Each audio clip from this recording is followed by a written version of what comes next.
திவ்ய வாசகனாகிய யோவானுக்கு வெளிப்படுத்தின விசேஷம். 1 அதிகாரம். சீக்கிரத்தில் சம்பவிக்க வேண்டியவைகளை தம்முடைய ஊழியக்காரருக்கு காண்பிக்கும் பொருட்டு தேவன் இயேசு கிறிஸ்துவுக்கு ஒப்புவித்ததும், இவர் தம்முடைய தூதனை அனுப்பி தம்முடைய ஊழியக்காரனாகிய யோவானுக்கு வெளிப்படுத்தினதுமான விசேஷம். இவன் தேவனுடைய வசனத்தை குறித்தும் இயேசு கிறிஸ்துவை பற்றிய சாட்சி குறித்தும் தான் கண்ட யாவற்றையும் சாட்சியாக அறிவித்திருக்கிறான்.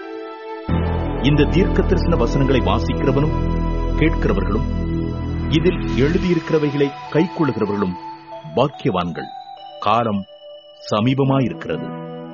யோவான் ஆசியாவில் உள்ள 7 சபைகளுக்கும் எழுதுகிறதாவது: இருக்கிறவரும் இருந்தவரும் வருகிறவருமானவராலும் அவருடைய சிங்காசனத்திற்கு முன்பாக இருக்கிற 7 ஆவிகளாலும் உண்மையுள்ள சாட்சியும் மரித்தோரிலிருந்து முதற் பிறந்தவரும் பூமியின் ராஜாக்களுக்கு அதிபதியும் ஆகிய இயேசு கிறிஸ்துவனாலும் உங்களுக்கு கிருபையும் சமாதானமும் உண்டாவதாக. நம்மிடத்தில் அன்பு கூர்ந்து தமது இரத்தத்தினாலே நம்முடைய பாவங்களற நம்மை கழுவி தம்முடைய பிதாவாகிய தேவனுக்கு முன்பாக நம்மை ராஜாக்களும் ஆசாரியர்களும் ஆக்கின அவருக்கு மகிமையும் வல்லமையும் என்றென்றைக்கும் உண்டாயிருப்பதாக.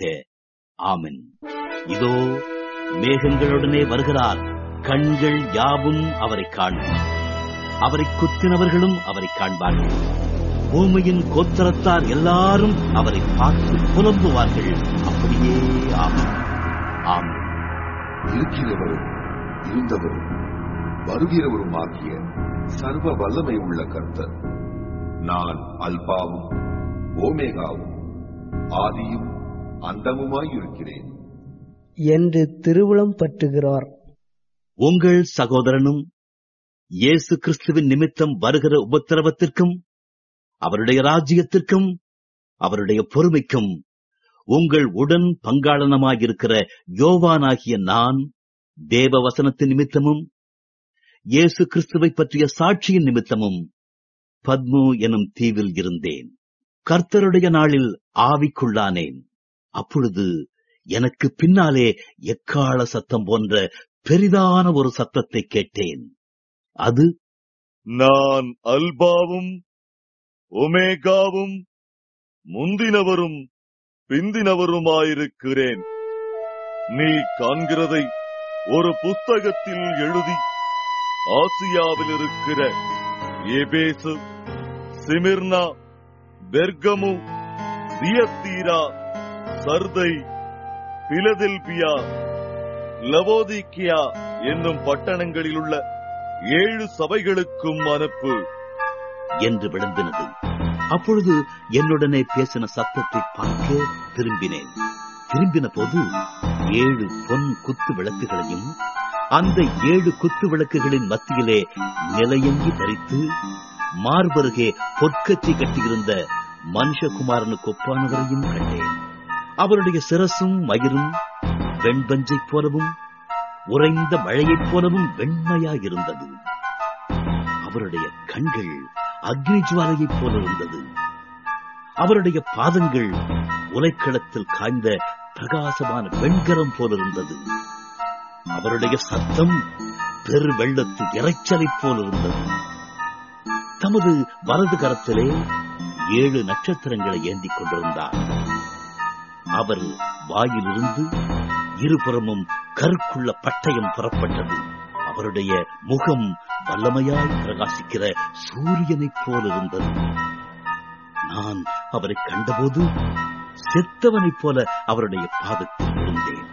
அப்பொழுது அவர் தம்முடைய வலது கரத்தை என் மேல் வைத்து என்னை நோக்கி, பயப்படாதே, நான் முந்தினவரும் பிந்தினவரும் உயிருள்ளவருமாயிருக்கிறேன். மரித்தேன், ஆனாலும் இதோ சதா காலங்களிலும் உயிரோடு இருக்கிறேன். ஆமென். நான் மரணத்திற்கும் பாதாளத்திற்கும் உரிய திறவுகோல்களை உடையவராயிருக்கிறேன். நீ கண்டவைகளையும் இருக்கிறவைகளையும் இவைகளுக்கு பின்பு சம்பவிப்பவைகளையும் எழுது. என் வலது கரத்தில் நீ கண்ட 7 நட்சத்திரங்களின் ரகசியத்தையும் 7 பொன் குத்துவிளக்குகளின் ரகசியத்தையும் எழுது.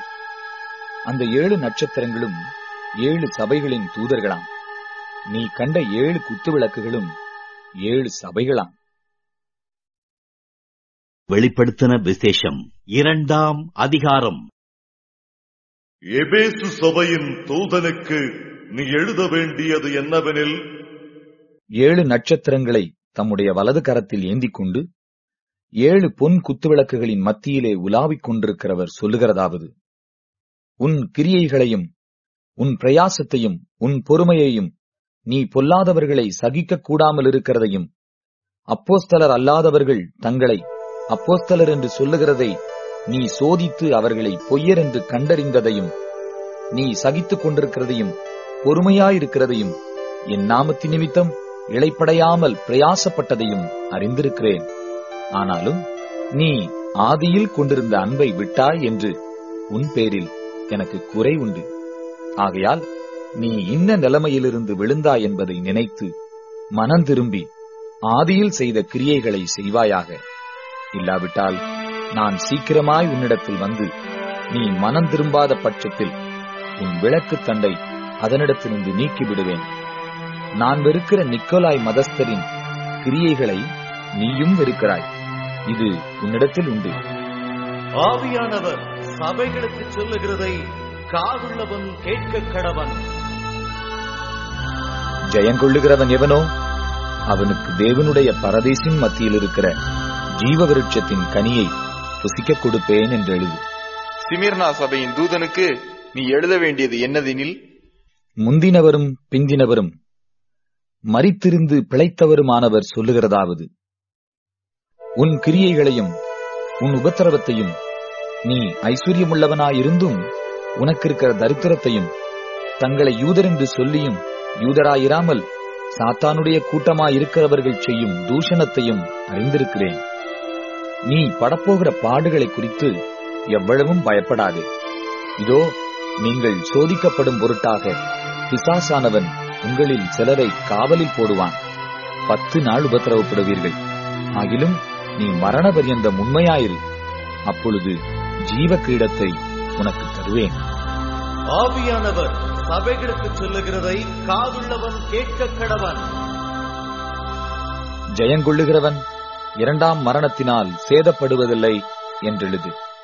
பெர்கமு சபையின் தூதனுக்கு நீ எழுத வேண்டியது என்னவெனில், இருபுறமும் கற்குள்ள பட்டயத்தை உடையவர் சொல்லுகிறதாவது: உன் கிரியைகளையும் சாத்தானுடைய சிங்காசனம் இருக்கிற இடத்தில் நீ குடியிருக்கிறதையும், நீ என் நாமத்தை பற்றிக் கொண்டிருக்கிறதையும், சாத்தான் குடிகொண்டிருக்கிற இடத்திலே உங்களுக்குள்ளே எனக்கு உண்மையுள்ள சாட்சியான அந்திப்பா என்பவன் கொல்லப்பட்ட நாட்களிலும் என்னை பற்றும் விசுவாசத்தை நீ மறுதலியாமல் இருந்ததையும் அறிந்திருக்கிறேன். ஆகிலும் சில காரியங்களை குறித்து உன் பேரில் எனக்கு குறை உண்டு. விக்கிரகங்களுக்கு படைத்தவைகளை புசிப்பதற்கும் வேசித்தனம் பண்ணுவதற்கும் ஏதுவான இடரலை இஸ்ரவேல் புத்திரர் முன்பாக போடும்படி பாலாக் என்பவனுக்கு போதனை செய்த பீலேயாமுடைய போதகத்தை கைக்கொள்ளுகிறவர்கள் உன்னிடத்தில் உண்டு. அப்படியே நிக்கோலாய் மதஸ்தருடைய போதகத்தை கைக்கொள்ளுகிறவர்களும் உன்னிடத்தில் உண்டு. அதை நான் வெறுக்கிறேன். நீ மனம் திரும்பு. இல்லாவிட்டால் நான் சீக்கிரமாய் உன்னிடத்தில் வந்து என் வாயின் பட்டயத்தால் அவர்களோட யுத்தம் பண்ணுவேன். ஆவியானவர் சபைகளுக்கு சொல்லுகிறதை காதுள்ளவன் கேட்க கடவன். ஜெயங்கொள்ளுகிறவனுக்கு நான் மறைவான மன்னாவை புசிக்க கொடுத்து அவனுக்கு வெண்மையான குறிக்கல்லையும் அந்த கல்லின் மேல் எழுதப்பட்டதும் அதை பெறுகிறவனே அன்றி வேறு ஒருவனும் அறியக்கூடாததும் ஆகிய புதிய நாமத்தையும் கொடுப்பேன் என்றெழுது. தியத்திரா சபையின் தூதனுக்கு நீ எழுத வேண்டியது என்னவெனில், அக்னி ஜுவாலை போன்ற கண்களும் பிரகாசமான வெண்கலம் போன்ற பாதங்களும் உள்ள தேவகுமாரன் சொல்லுகிறதாவது: உன் கிரியைகளையும் உன் அன்பையும் உன் ஊழியத்தையும் உன் விசுவாசத்தையும் உன் பொறுமையையும், நீ முன்பு செய்த கிரியைகளிலும் பின்பு செய்த கிரியைகள் அதிகமாயிருக்கிறதையும் அறிந்திருக்கிறேன். ஆகிலும் உன் பேரில் எனக்கு குறைவுண்டு. என்னவெனில், தன்னை தீர்க்கதரிசி என்று சொல்லுகிற ஏசபேல் என்னும் ஸ்திரீயானவள் என்னுடைய ஊழியக்காரர் வேசித்தனம் பண்ணவும் விக்கிரகங்களுக்கு படைத்தவைகளை புசிக்கவும் அவர்களுக்கு போதித்து அவர்களை வஞ்சிக்கும்படி நீ அவளுக்கு இடம் கொடுக்கிறாய். அவள் மனம் திரும்பும்படியாய் அவளுக்கு தவணை கொடுத்தேன். தன் வேசி மார்க்கத்தை விட்டு மனம் திரும்ப அவளுக்கு விருப்பமில்லை. இதோ நான் அவளை கட்டில் கிடையாக்கி, அவளுடனே விபச்சாரம் செய்தவர்கள் தங்களுடைய கிரியைகளை விட்டு மனம் திரும்பாவிட்டால் அவர்களையும் மிகுந்த உபத்திரவத்திலே தள்ளி அவளுடைய பிள்ளைகளையும் கொல்லவே கொல்லுவேன். அப்பொழுது நானே உள்ளிந்திரியங்களையும் இருதயங்களையும் ஆராய்கிறவர் என்று எல்லா சபைகளும் அறிந்து கொள்ளும். அன்றியும் உங்களில் ஒவ்வொருவனுக்கும் உங்கள் கிரியைகளின்படியே பலனளிப்பேன். தியத்தீராவிலே இந்த போதகத்தை பற்றிக் கொள்ளாமலும் சாத்தானுடைய ஆழங்கள் என்று அவர்கள் சொல்லுகிறார்களே, அந்த ஆழங்களை அறிந்து கொள்ளாமலும் இருக்கிற மற்றவர்களாகிய உங்களுக்கு நான் சொல்லுகிறதாவது, உங்கள் மேல் வேறொரு பாரத்தையும் சுமத்த மாட்டேன். உங்களுக்குள்ளதை நான் வருமளவும் பற்றிக் கொண்டிருந்தேன். ஜெயங்கொண்டு முடிவு பரியந்தம் என் கிரியைகளை கை கொள்ளுகிறவன் எவனோ அவனுக்கு நான் என் பிதாவினிடத்தில் அதிகாரம் பெற்றது போல ஜாதிகள் மேல் அதிகாரம் கொடுப்பேன். அவன் இருப்பு கோலால் அவர்களை ஆளுவான். அவர்கள் மண்பாண்டங்களைப் போல நொறுக்கப்படுவார்கள். விடிவெள்ளி நட்சத்திரத்தையும் அவனுக்கு கொடுப்பேன். ஆவியானவர் சபைகளுக்கு சொல்லுகிறதை காதுள்ளவன் கேட்க கடவன் என்றெழுது. வெளிப்படுத்தின விசேஷம் 3ஆம் அதிகாரம். சர்தை சபையின் தூதனுக்கு நீ எழுத வேண்டியது என்னவெனில், தேவனுடைய 7 ஆவிகளையும் 7 நட்சத்திரங்களையும் உடையவர் சொல்லுகிறதாக, உன் கிரியைகளை அறிந்திருக்கிறேன். நீ உயிருள்ளவன் என்று பெயர் கொண்டிருந்தும் செத்தவனாயிருக்கிறாய். நீ விழித்துக் கொண்டு சாகிறதற்கு எதுவாயிருக்கிறவர்களை திறப்படுத்தும். உன் கிரியைகள் தேவனுக்கு நிறைவுள்ளவைகளாக நான் காணவில்லை. ஆகையால் நீ கேட்டு பெற்றுக்கொண்ட வகையை நினைவு கொண்டு அதை கை கொண்டு மனம் திரும்பி. நீ விழித்திராவிட்டால் திருடனைப் போல் உன்மேல் வருவேன். நான் உன்மேல் வரும் வேளையை அறியாதிருப்பாய். ஆனாலும் தங்கள் வஸ்திரங்களை அசுசிப்படுத்தாத சில பேர் சர்தையிலும் உனக்கு. அவர்கள் பாத்திரவான்களானபடியால் வெண்வஸ்திரம் தரித்து என்னோடே கூட கிடப்பார்கள். ஜெயங்கொள்ளுகிறவன் எவனோ அவனுக்கு வெண்வஸ்திரம் கற்பிக்கப்படும். ஜீவ புஸ்தகத்திலிருந்து அவனுடைய நாமத்தை நான் கிறுக்கி போடாமல் என் பிதா முன்பாகவும் அவருடைய தூதர் முன்பாகவும் அவன் நாமத்தை அறிக்கையிடுவேன். ஆவியானவர் சபைகளுக்கு சொல்லுகிறதை காதுள்ளவன் கேட்க கடவன் என்றெழுது. பிலதெல்பியா சபையின் தூதனுக்கு எழுத வேண்டியது என்னவெனில், பரிசுத்தமுள்ளவரும் சத்தியமுள்ளவரும் தாவீதின் திறவுகோலை உடையவரும் ஒருவரும் பூட்டக்கூடாதபடிக்கு திறக்கிறவரும் ஒருவரும் திறக்கக்கூடாதபடிக்கு பூட்டுகிறவருமாயிருக்கிறவர் சொல்லுகிறதாகும், உன் கிரியைகளை அறிந்திருக்கிறேன். உனக்கு கொஞ்சம் பலம் இருந்து நீ என் நாமத்தை மறுதலியாமல் என் வசனத்தை கை கொண்டபடியினாலே இதோ திறந்த வாசலை உனக்கு முன்பாக வைத்திருக்கிறேன். அதை ஒருவனும் பூட்ட மாட்டான். இதோ யூதர் அல்லாதிருந்தும் தங்களை யூதர் என்று பொய் சொல்லுகிறவர்களாகிய சாத்தானுடைய கூட்டத்தாரில் சிலரை உனக்கு கொடுப்பேன். இதோ அவர்கள் உன் பாதங்களுக்கு முன்பாக வந்து பணிந்து நான் உன்மேல் அன்பாய் இருக்கிறதை அறிந்து கொள்ளும்படி செய்வேன். என் பொறுமையை குறித்து சொல்லிய வசனத்தை நீ காத்துக் கொண்டபடியினால் பூமியில் குடியிருக்கிறவர்களை சோதிக்கும்படியாக பூச்சக்கரத்தின் மேலென்றும் வரப்போகிற சோதனை காலத்திற்கு தப்பும்படி நானும் உன்னை காப்பேன். இதோ சீக்கிரமாய் வருகிறேன். ஒருவனும் கிரீடத்தை எடுத்துக் கொள்ளாதபடிக்கு உனக்குள்ளதை பற்றிக் கொண்டு ஜெயங்கொள்ளுகிறவன் எவனோ அவனை என் தேவனுடைய ஆலயத்திலே தூணாக்குவேன். அதிலிருந்து அவன் ஒரு காலம் நீங்குவதில்லை. என் தேவனுடைய நாமத்தையும் என் தேவனால் பரலோகத்திலிருந்து இறங்கி வருகிற புதிய எருசலேம் ஆகிய என் தேவனுடைய நகரத்தின் நாமத்தையும் என் புதிய நாமத்தையும் அவன் மேல் எழுதுவேன். ஆவியானவர் சபைகளுக்கு சொல்லுகிறதை காதுள்ளவன் கேட்க கடவன் என்றெழுது. லவோதிகேயா சபையின் தூதனுக்கு நீ எழுத வேண்டியது என்னவெனில், உண்மையும் சத்தியமும் உள்ள சாட்சியும் தேவனுடைய சிருஷ்டிப்புக்கு ஆதியுமாயிருக்கிற ஆமேன் என்பவர் சொல்லுகிறதாக, உன் கிரியைகளை அறிந்திருக்கிறேன். நீ குளிரும் அல்ல அனலும் அல்ல. நீ குளிராயாவது அனலாயாவது இருந்தால் நலமாயிருக்கும். இப்படி நீ குளிருமின்றி அனலுமின்றி வெதுவெதுப்பாயிருக்கிறபடியினால் உன்னை என் வாயினின்று வாந்தி பண்ணி போடுவேன். நீ நிர்வாக்கியமுள்ளவனும் பரிதவிக்கப்படத்தக்கவனும் தரித்திரனும் குருடனும் நிர்வாணியுமாயிருக்கிறதை அறியாமல் நான் ஐஸ்வர்யவான் என்றும் திரவிய சம்பந்தன் என்றும் எனக்கு ஒரு குறைவும் இல்லை என்றும் சொல்லுகிறபடியால் நான் நீ ஐஸ்வர்யவன் ஆகும்படிக்கு நெருப்பிலே புடமிடப்பட்ட பொன்னையும் உன் நிர்வாணமாகிய அவலட்சணம் தோன்றாதபடிக்கு நீ உடுத்துக் கொள்வதற்கு வெண்வஸ்திரங்களையும் என்னிடத்தை வாங்கிக் கொள்ளவும் நீ பார்வையடையும்படிக்கு உன் கண்களுக்கு கலிக்கம் போடவும் வேண்டும் என்று உனக்கு ஆலோசனை சொல்லுகிறேன். நான் நேசிக்கிறவர்கள் எவர்களும் அவர்களை கடிந்து கொண்டு சிக்ஷிக்கிறேன். ஆகையால் நீ ஜாக்கிரதையாய் ஒரு மனம் திரும்பு. இதோ வாசற்படியிலே நின்று தட்டுகிறேன். ஒருவன் என் சத்தத்தை கேட்டு கதவை திறந்தால் அவனிடத்தில் நான் பிரவேசித்து அவனோடே போஜனம் பண்ணுவேன், அவனும் என்னோட போஜனம் பண்ணுவான். நான் ஜெயம் கொண்டு என் பிதாவினுடைய சிங்காசனத்திலே அவரோடே கூட உட்கார்ந்தது போல ஜெயம் கொள்ளுகிறவனெவனும் அவனும் என்னுடைய சிங்காசனத்தில் என்னோடே கூட உட்காரும்படிக்கு அருள் செய்வேன். ஆவியானவர் சபைகளுக்கு சொல்லுகிறதை காதுள்ளவன் கேட்க கடவன் என்றெழுது என்றார். வெளிப்படுத்தின விசேஷம் 4ஆம் அதிகாரம். இவைகளுக்கு பின்பு இதோ பரலோகத்தில் திறக்கப்பட்டிருந்த ஒரு வாசலை கண்டேன். முன்னே எக்காள சத்தம் போல என்னுடனே பேச நான் கேட்டிருந்த சத்தமானது, எங்கே ஏறி வா, இவைகளுக்கு பின்பு சம்பவிக்க வேண்டியவைகளை உனக்கு காண்பிப்பேன் என்று விளம்பினது. உடனே ஆவிக்குள்ளானே. அப்பொழுது இதோ வானத்தில் ஒரு சிங்காசனம் வைக்கப்பட்டிருந்தது.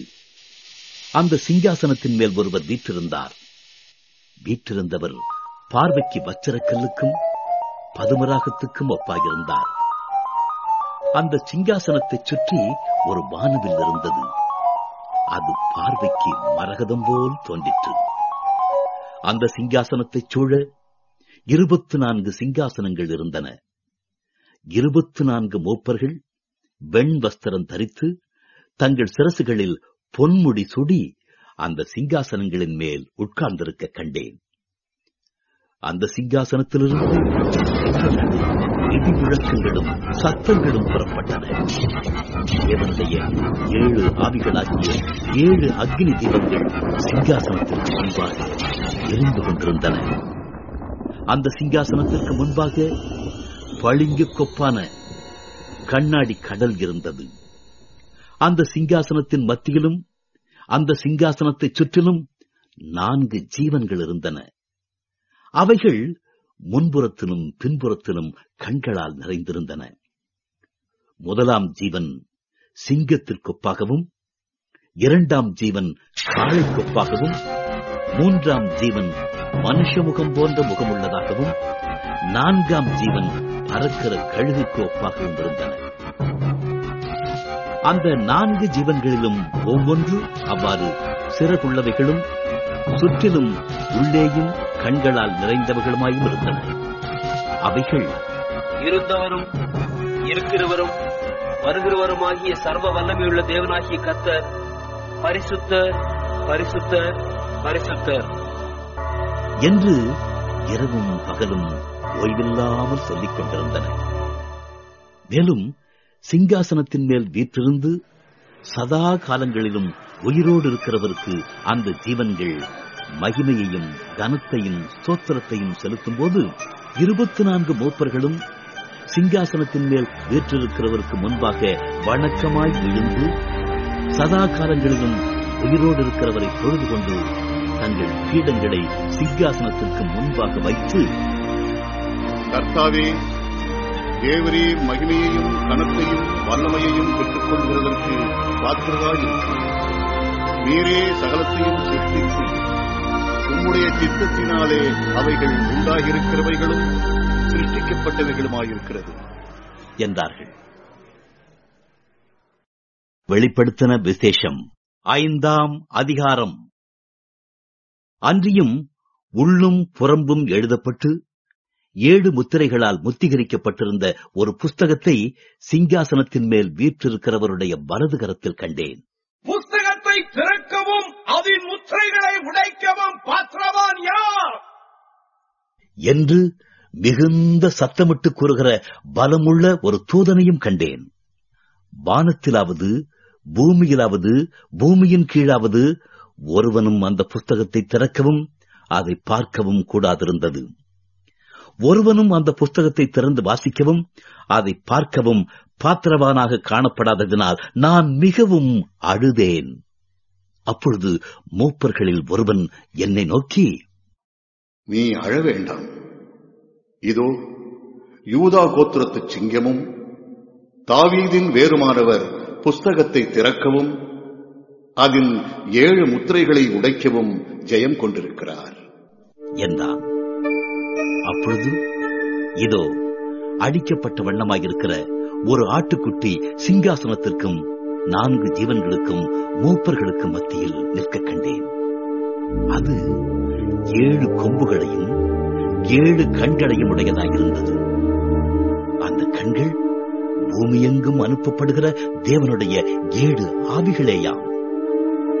அந்த ஆட்டுக்குட்டியானவர் வந்து சிங்காசனத்தின் மேல் உட்கார்ந்தவருடைய வலது கரத்தில் இருந்த புஸ்தகத்தை வாங்கினார்.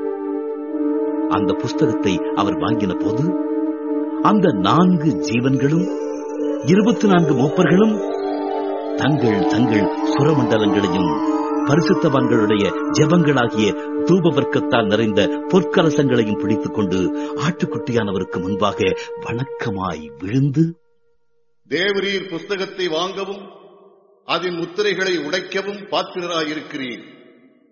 ஏனெனில் நீர் அடிக்கப்பட்டு சகல கோத்திரங்களிலும் பாஷைக்காரரிலும் ஜனங்களிலும் ஜாதிகளிலும் இருந்து எங்களை தேவனுக்கென்று உம்முடைய இரத்தத்தினாலே மீட்டுக் கொண்டு எங்கள் தேவனுக்கு முன்பாக எங்களை ராஜாக்களும் ஆசாரியர்களும் ஆக்கினீர். நாங்கள் பூமியிலே அரசாளுவோம் என்று புதிய பாட்டை பாடினார்கள்.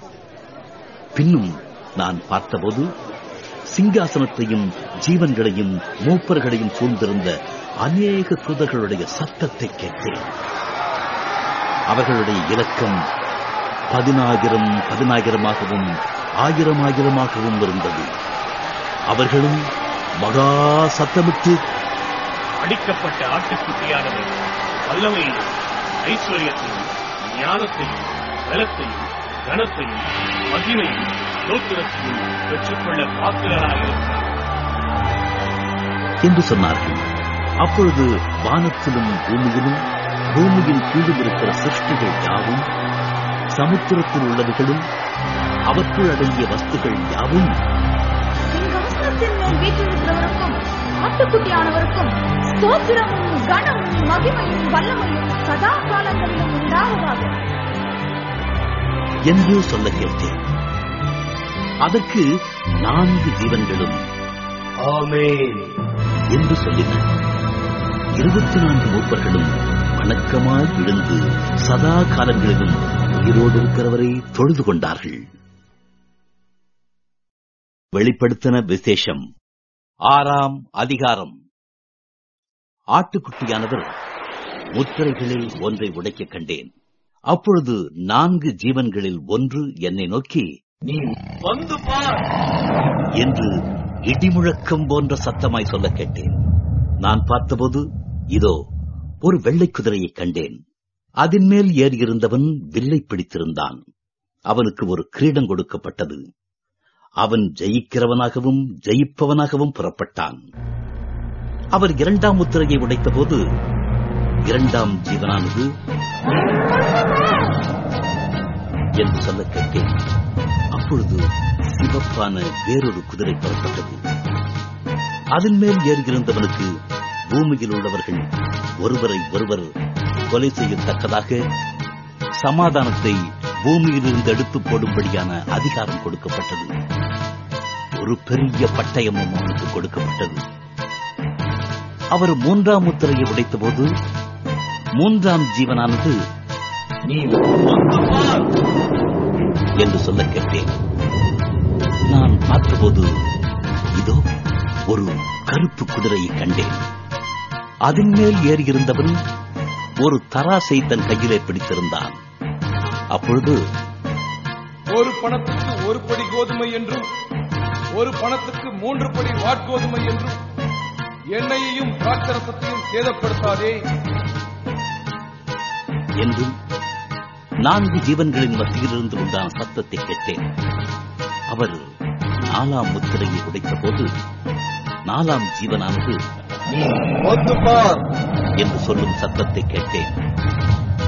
நான் பார்த்தபோது இதோ மங்கின நிறமுள்ள ஒரு குதிரையை கண்டேன். அதன் மேல் ஏறி இருந்தவனுக்கு மரணம் என்று பெயர். பாதாளம் அவன் பின் சென்றது. பட்டயத்தினாலும் பஞ்சத்தினாலும் சாவினாலும் பூமியின் துஷ்ட மிருகங்களினாலும் பூமியின் காற்பங்கில் உள்ளவர்களை கொலை செய்யும்படியான அதிகாரம் அவைகளுக்கு கொடுக்கப்பட்டது.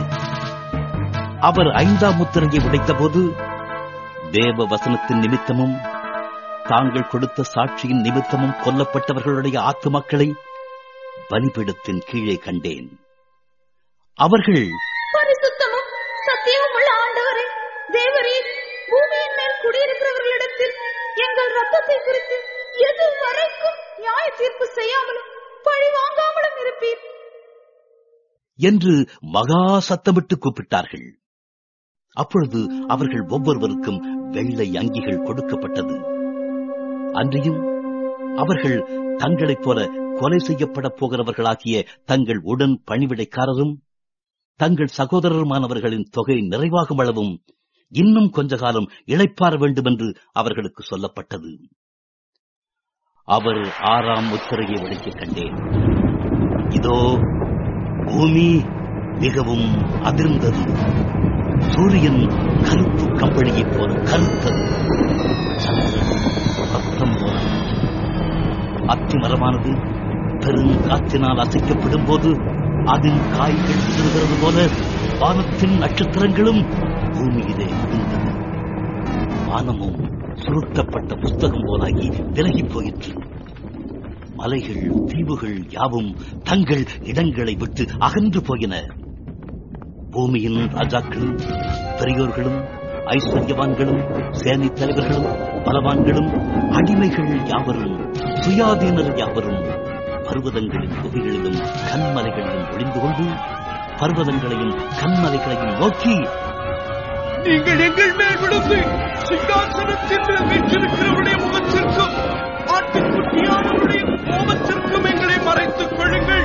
அவருடைய கோபாக்கினியின் மகா நாள் வந்துவிட்டது. யார் நிலை நிற்கக்கூடும் என்றார்கள். வெளிப்படுத்தின விசேஷம் 7ஆம் அதிகாரம். இவைகளுக்கு பின்பு பூமியின் 4 திசைகளிலும் 4 தூதர்கள் நின்று பூமியின் மேலாவது சமுத்திரத்தின் மேலாவது ஒரு மரத்தின் மேலாவது காற்று அடியாதபடிக்கு பூமியின் 4 காற்றுகளையும் பிடித்திருக்க கண்டேன். ஜீவனுள்ள தேவனுடைய முத்திரை கொலையுடைய வேறொரு தூதன் சூரியன் உதிக்கும் திசையிலிருந்து ஏறி வரக் கண்டேன். அவன் பூமியையும் சமுத்திரத்தையும் சேதப்படுத்துகிறதுக்கு அதிகாரம் பெற்ற அந்த 4 தூதரையும் நோக்கி, நாம் நமது தேவனுடைய ஊழியக்காரரின் நெற்றிகளில் முத்திரை போட்டு தீருமளவும் பூமியையும் சமுத்திரத்தையும் மரங்களையும் சேதப்படுத்தாதிருங்கள் என்று மகா சத்தமிட்டு கூப்பிட்டான். முத்திரை போடப்பட்டவர்களின் தொகையை சொல்ல கேட்டேன். இஸ்ரவேல் புத்திரருடைய சகல கோத்திரங்களிலும் முத்திரை போடப்பட்டவர்கள் 144,000 பேர். யூதா கோத்திரத்தில் முத்திரை போடப்பட்டவர்கள் 12,000. ரூபன் கோத்திரத்தில் முத்திரை போடப்பட்டவர்கள் 12,000. காத் கோத்திரத்தில் முத்திரை போடப்பட்டவர்கள் 12,000. ஆசேர் கோத்திரத்தில் முத்திரை போடப்பட்டவர்கள் 12,000. நப்தலி கோத்திரத்தில் முத்திரை போடப்பட்டவர்கள் 12,000. மனோசே கோத்திரத்தில் முத்திரை போடப்பட்டவர்கள் 12,000. சிமியோன் கோத்திரத்தில் முத்திரை போடப்பட்டவர்கள் 12,000. லெவி கோத்திரத்தில் முத்திரை போடப்பட்டவர்கள் 12,000. இசக்கார் கோத்திரத்தில் முத்திரை போடப்பட்டவர்கள் 12,000. செபுலோன் கோத்திரத்தில் முத்திரை போடப்பட்டவர்கள் 12,000. யோசேப்பு கோத்திரத்தில் முத்திரை போடப்பட்டவர்கள் 12,000. பென்யமீன் கோத்திரத்தில் முத்திரை போடப்பட்டவர்கள் 12,000. இவைகளுக்கு பின்பு நான் பார்த்தபோது இதோ சகல ஜாதிகளிலும் கோத்திரங்களிலும் ஜனங்களிலும் பாஷைக்காரர்களிலும் இருந்து வந்ததும் ஒருவனும் எண்ணக்கூடாததுமான திரளான கூட்டமாகிய ஜனங்கள் வெள்ளை அங்கிகளை தரித்து தங்கள் கைகளில் குருத்தோலைகளை பிடித்து சிங்காசனத்திற்கு முன்பாகவும் ஆட்டுக்குட்டியானவருக்கு முன்பாகவும் நிற்க கண்டேன். அவர்கள் மகா சத்தமிட்டு, ரட்சிப்பின் மகிமை சிங்காசனத்தின் மேல் விட்டிருக்கிற எங்கள் தேவனுக்கும் ஆட்டுக்குட்டியானவருக்கும் உண்டாவதாக என்று ஆர்ப்பரித்தார்கள்.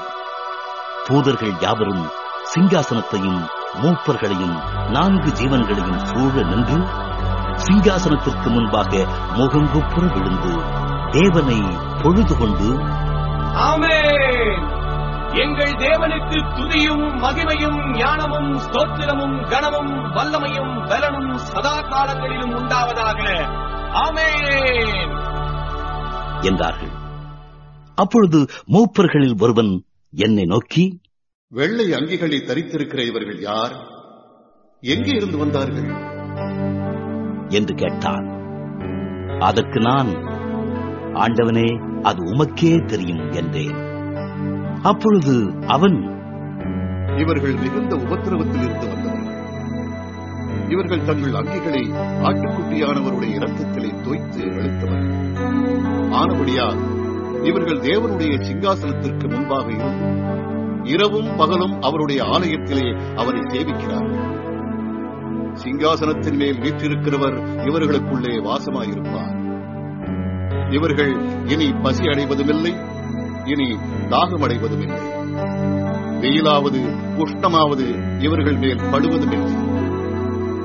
சிங்காசனத்தின் மத்தியில் இருக்கிற ஆட்டுக்குட்டியானவரே இவர்களை மேய்த்து இவர்களை ஜீவ தண்ணீர் உள்ள ஊற்றுக்கள் அண்டைக்கு நடத்துவார். தேவன் தாமே இவர்களுடைய கண்ணீர் யாவையும் துடைப்பார் என்றான். வெளிப்படுத்தின விசேஷம் 8ஆம் அதிகாரம். அவர் 7ஆம் முத்திரையை உடைத்தபோது பரலோகத்தில் ஏறக்குறைய அரை மணி நேரமளவும் அமைதல் உண்டாயிற்று. பின்பு தேவனுக்கு முன்பாக நிற்கிற 7 தூதர்களையும் கண்டேன். அவர்களுக்கு 7 எக்காளங்கள் கொடுக்கப்பட்டது. வேறொரு தூதனும் வந்து தூபம் காட்டும் பொற்கலசத்தை பிடித்து பலிபீடத்தின் படியிலே நின்றான். சிங்காசனத்திற்கு முன்பாக இருந்த பொற்பீடத்தின் மேல் சகல பரிசுத்தவான்களுடைய ஜெபங்களோடும் செலுத்தும்படி மிகுந்த தூபவர்க்கம் அவனுக்கு கொடுக்கப்பட்டது. அப்படியே பரிசுத்தவான்களுடைய ஜெபங்களோடும் செலுத்தப்பட்ட தூபவர்க்கத்தின் புகையானது தூதனுடைய கையிலிருந்து தேவனுக்கு முன்பாக எழும்பிற்று. பின்பு அந்த தூதன் தூப கலசத்தை அதை பலிபீடத்தில் நெருப்பினால் நிரப்பி பூமியிலே கொட்டினான். உடனே சத்தங்களும் இடி முழக்கங்களும் மின்னல்களும் பூமி அதிர்ச்சியும் உண்டாயின. அப்பொழுது 7 எக்காளங்களையுடைய 7 தூதர்கள் எக்காளம் ஊதுகிறதற்கு தங்களை ஆயத்தப்படுத்தினார்கள். முதலாம் தூதன் எக்காளம் ஊதினான். அப்பொழுது ரத்தம் கலந்த கல் மழையும் அக்னியும் உண்டாகி பூமியிலே கொட்டப்பட்டது. அதனால் மரங்களில் 3 வெந்து போயிற்று. பசும் புல்லெல்லாம் எரிந்து போயிற்று. 2ஆம் தூதன் எக்காளம் ஊதினான். அப்பொழுது அக்னியால் எரிகிற பெரிய மலை போன்றதொன்று சமுத்திரத்திலே போடப்பட்டது. அதனால் சமுத்திரத்தில் 1/3 ரத்தமாயிற்று.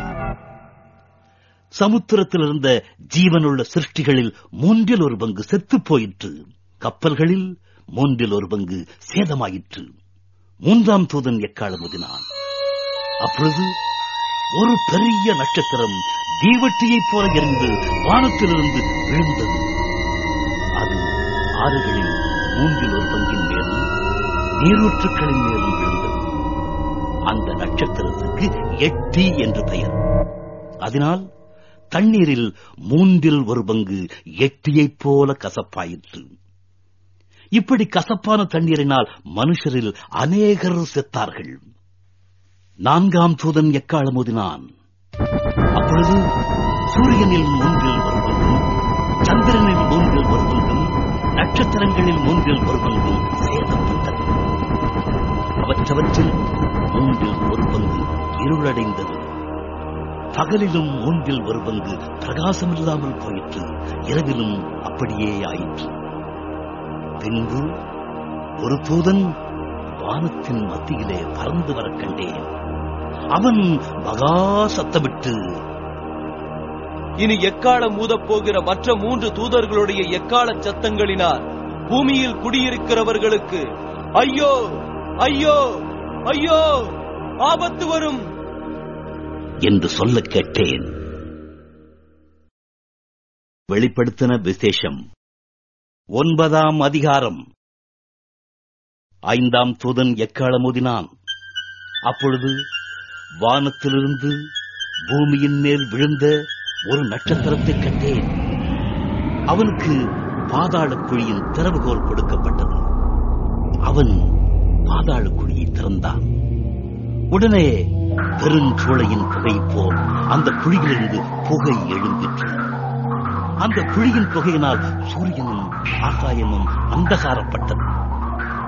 அந்த புகையிலிருந்து வெட்டுக்கிளிகள் புறப்பட்டு பூமியின் மேல் வந்தது. அவைகளுக்கு பூமியில் உள்ள தேள்களின் வல்லமைக்கொப்பான வல்லமை கொடுக்கப்பட்டது. பூமியின் புகையும் பசுமையான எந்த புண்டையும் எந்த மரத்தையும் சேதப்படுத்தாமல் தங்கள் நெற்றிகளில் தேவனுடைய முத்திரையை தரித்திராத மனுஷரை மாத்திரம் சேதப்படுத்த அவைகளுக்கு உத்தரவு கொடுக்கப்பட்டது.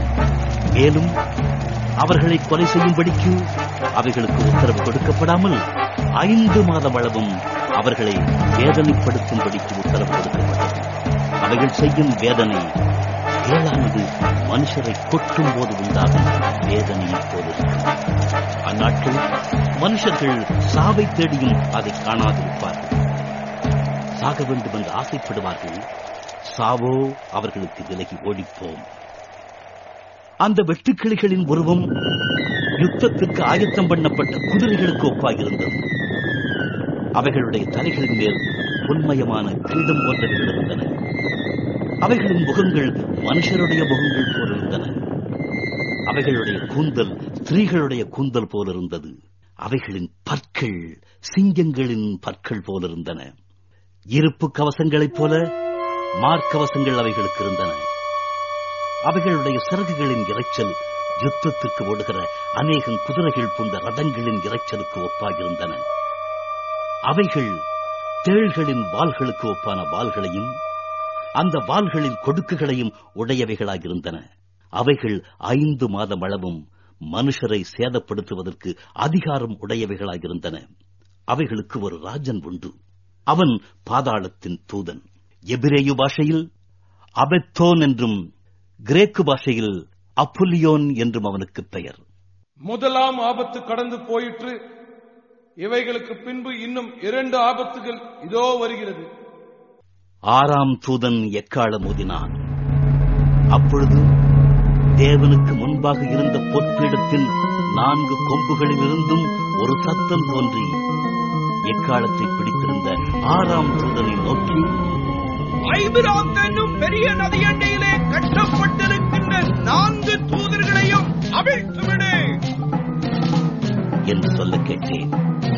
அப்பொழுது மனுஷரில் 1/3 கொல்லும்படிக்கு 1 மணி நேரத்திற்கும் 1 நாளுக்கும் 1 மாதத்திற்கும் 1 வருஷத்திற்கும் ஆயத்தமாக்கப்பட்டிருந்த அந்த 4 தூதர்களும் அவிழ்த்துவிடப்பட்டார்கள்.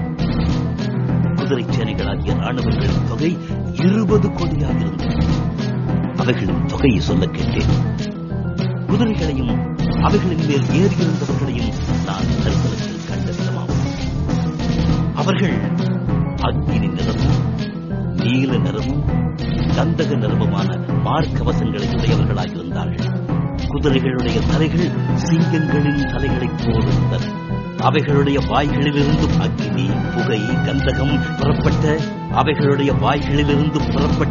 அக்கினி புகை கந்தகம் என்னும் இம்மூன்றினாலும் மனுஷரில் 1/3 கொல்லப்பட்டார்கள்.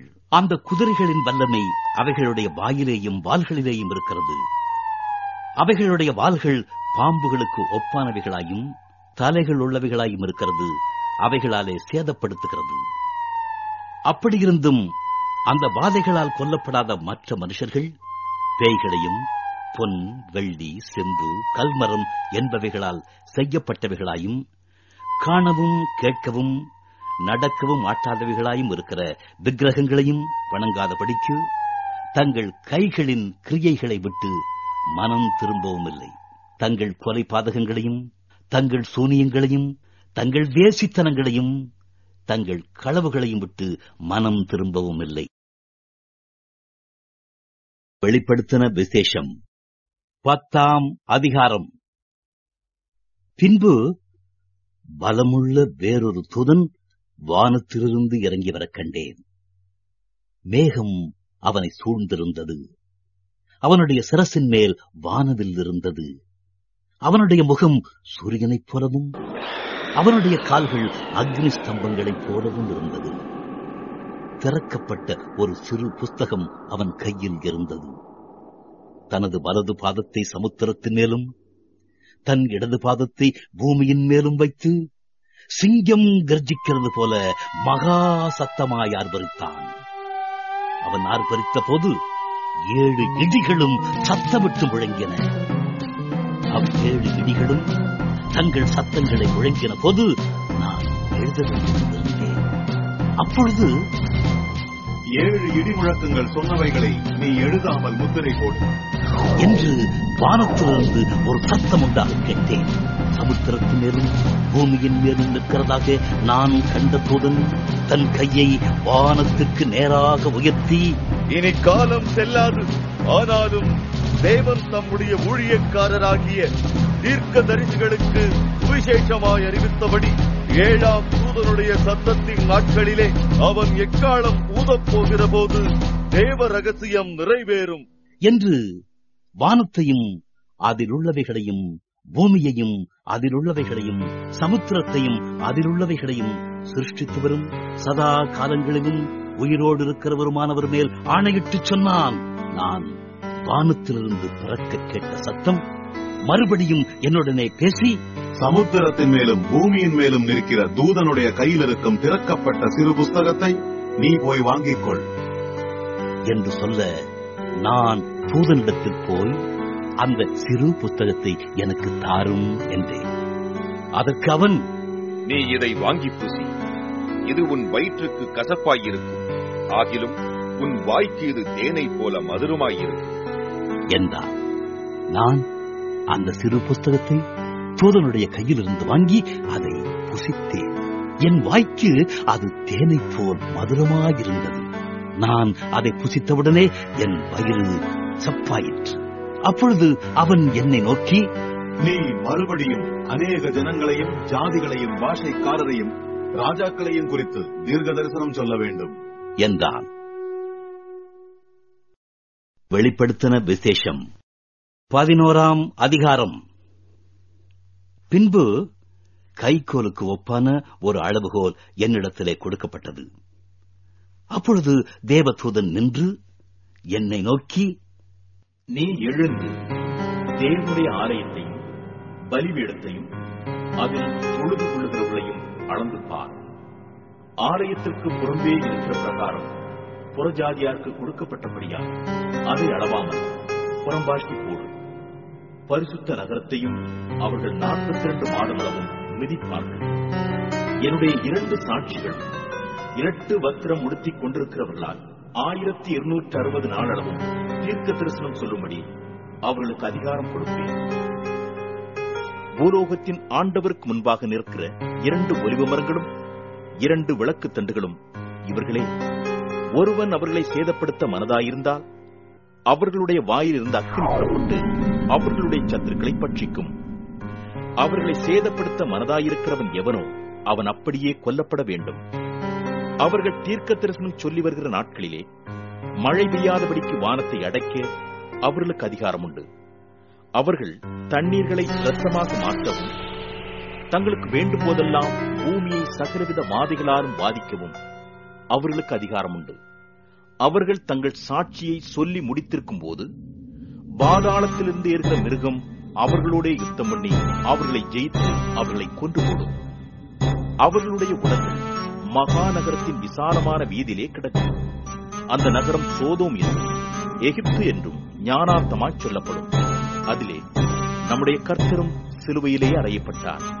ஜனங்களிலும் கோத்திரங்களிலும் பாஷைக்காரர்களும் ஜாதிகளிலும் உள்ளவர்கள் அவர்களுடைய உடல்களை 3.5 நாள் வரைக்கும் பார்ப்பார்கள். அவர்களுடைய உடல்களை கல்லறைகளில் வைக்க விட்டார்கள். அவ்விரண்டு தீர்க்கதரிசிகளும் பூமியின் குடிகளை வேதனைப்படுத்தினபடியா அவர்கள் நிமித்தம் பூமியில் குடியிருக்கிறவர்கள் சந்தோஷப்பட்டு களி கூர்ந்து ஒருவருக்கொருவர் வெகுமதிகளை அனுப்புவார்கள். 3.5 நாளைக்கு பின்பு தேவனிடத்திலிருந்து ஜீவ ஆவி அவர்களுக்குள் பிரவேசித்தது. அப்பொழுது அவர்கள் காலூன்றி நின்றார்கள். அவர்களை பார்த்தவர்களுக்கு மிகுந்த பயம் உண்டாயிற்று. இங்கே ஏறிவார்கள் என்று வானத்திலிருந்து தங்களுக்கு உண்டான பெரிய சத்தத்தை அவர்கள் கேட்டு வேகத்தில் ஏறி வானத்திற்கு போனார்கள். அவர்களுடைய சத்துருக்கள் அவர்களை பார்த்தார்கள். அந்நேரத்திலே பூமி மிகவும் அதிர்ந்தது. உடனே அந்த நகரத்தில் 10 பங்கு இடிந்து விழுந்தது. மனுஷரில் 7000 பேர் பூமி அதிர்ச்சியினால் விழுந்தார்கள். மீதியானவர்கள் பயமடைந்து பரலோகத்தின் தேவனை மகிமைப்படுத்தினார்கள். 2ஆம் ஆபத்து கடந்து போயிற்று, இதோ 3ஆம் ஆபத்து சீக்கிரமாய் வருகிறது. 7ஆம் தூதன் எக்காளம் ஊதினான்.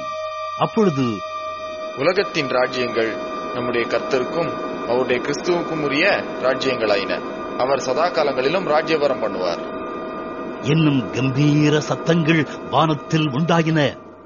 அப்பொழுது தேவனுக்கு முன்பாக தங்கள் சிங்காசனங்கள் மேல் உட்கார்ந்திருந்த 24 மூப்பர்களும் முகங்குப்புற விழுந்து, இருக்கிறவரும் இருந்தவரும் வருகிறவருமாகிய சர்வ வல்லமை உள்ள கர்த்தராகிய தேவனே, உம்மை ஸ்தோத்தரிக்கிறோம். தேவரீர் உமது மகா வல்லமையைக் கொண்டு ராஜ்யபாரம் பண்ணுகிறீர். ஜாதிகள் கோபித்தார்கள், அப்பொழுது உம்முடைய கோபம் மூண்டது. மரித்தோர் நியாய தீர்ப்படைகிறதற்கும் தீர்க்கதரிசிகளாகிய உம்முடைய ஊழியக்காரருக்கும் பரிசுத்தவான்களுக்கும் உமது நாமத்தின் மேல் பயபக்தியாயிருந்த சிறியோர் பெரியோருக்கும் பலன் அளிக்கிறதற்கும் பூமியை கெடுத்தவர்களை கெடுக்கிறதற்கும் காலம் வந்தது என்று சொல்லி தேவனை தொழுது கொண்டார்கள். அப்பொழுது பரலோகத்தில் தேவனுடைய ஆலயம் திறக்கப்பட்டது. அவருடைய ஆலயத்திலே அவருடைய உடன்படிக்கையின் பெட்டி காணப்பட்டது. அப்பொழுது மின்னல்களும் சத்தங்களும் இடி முழக்கங்களும் பூமி அதிர்ச்சியும் பெரும் கல்வழையும் உண்டாகின. வெளிப்படுத்தின விசேஷம் 12ஆம் அதிகாரம். அன்றியும் ஒரு பெரிய அடையாளம் வானத்திலே காணப்பட்டது. ஒரு ஸ்திரீ சூரியனை அணிந்திருந்தாள். அவள் பாதங்களின் கீழே சந்திரனும் அவள் சிரசின் மேல் 12 நட்சத்திரங்களோட கிரீடமும் இருந்தன. அவள் கர்ப்பவதியாயிருந்து பிரசவ வேதனையடைந்து பிள்ளை பெறும்படி வருத்தப்பட்டு அலறினாள். அப்பொழுது வேறொரு அடையாளம் வானத்திலே காணப்பட்டது. 7 தலைகளையும் 10 கொம்புகளையும் தன் தலைகளின் மேல் 7 முடிகளையும் உடைய சிவப்பான பெரிய மனுசர்ப்பம் இருந்தது. அதன் வால் வானத்தின் நட்சத்திரங்களில் 1/3 பங்கு இழுத்து அவைகளை பூமியில் விழத்தள்ளிற்று. பிரசவ வேதனைப்படுகிற அந்த ஸ்திரீ பிள்ளை பெற்றவுடனே அவளுடைய பிள்ளையை பட்சித்து போடும்படிக்கு அந்த மனுசர்ப்பம் அவளுக்கு முன்பாக இருந்தது. சகல ஜாதிகளையும் இருப்பு கோலால் ஆளுகை செய்யும் ஆண் பிள்ளையை அவள் பெற்றாள். அவளுடைய பிள்ளை தேவனிடத்திற்கும் அவருடைய சிங்காசனத்தின் இடத்திற்கும் எடுத்துக் கொள்ளப்பட்டது. ஸ்திரீயானவள் வனாந்தரத்திற்கு ஓடிப்போனாள். அங்கே 1260 நாளளவும் அவளை போஷிப்பதற்காக தேவனால் ஆயத்தமாக்கப்பட்ட இடம் அவளுக்கு உண்டாயிருந்தது. வானத்திலே யுத்தம் உண்டாயிற்று. மிகாவேலும் அவனைச் சேர்ந்த தூதர்களும் வலு சர்ப்பத்தோட யுத்தம் பண்ணினார்கள். வலு சர்ப்பமும் அதைச் சேர்ந்த தூதரும் யுத்தம் பண்ணியும் செயல்படுத்தினார்கள். அவர்கள் இருந்த இடமும் காணப்படாமல் உலகம் அனைத்தையும் மோசம் போக்குகிற பிசாசு என்றும் சாத்தான் என்றும் சொல்லப்பட்ட பழைய பாம்பாகிய பெரிய வலு சர்ப்பம் தள்ளப்பட்டது. அது பூமியிலே விழ தள்ளப்பட்டது. அதனுடைய கூட அதைச் சேர்ந்த தூதரும் தள்ளப்பட்டார்கள். அப்பொழுது வானத்திலே ஒரு பெரிய சத்தம் உண்டாகி, இப்பொழுது ரட்சிப்பும் வல்லமையும் நமது தேவனுடைய ராஜ்யமும் அவருடைய கிறிஸ்துவின் அதிகாரமும் உண்டாயிருக்கிறது.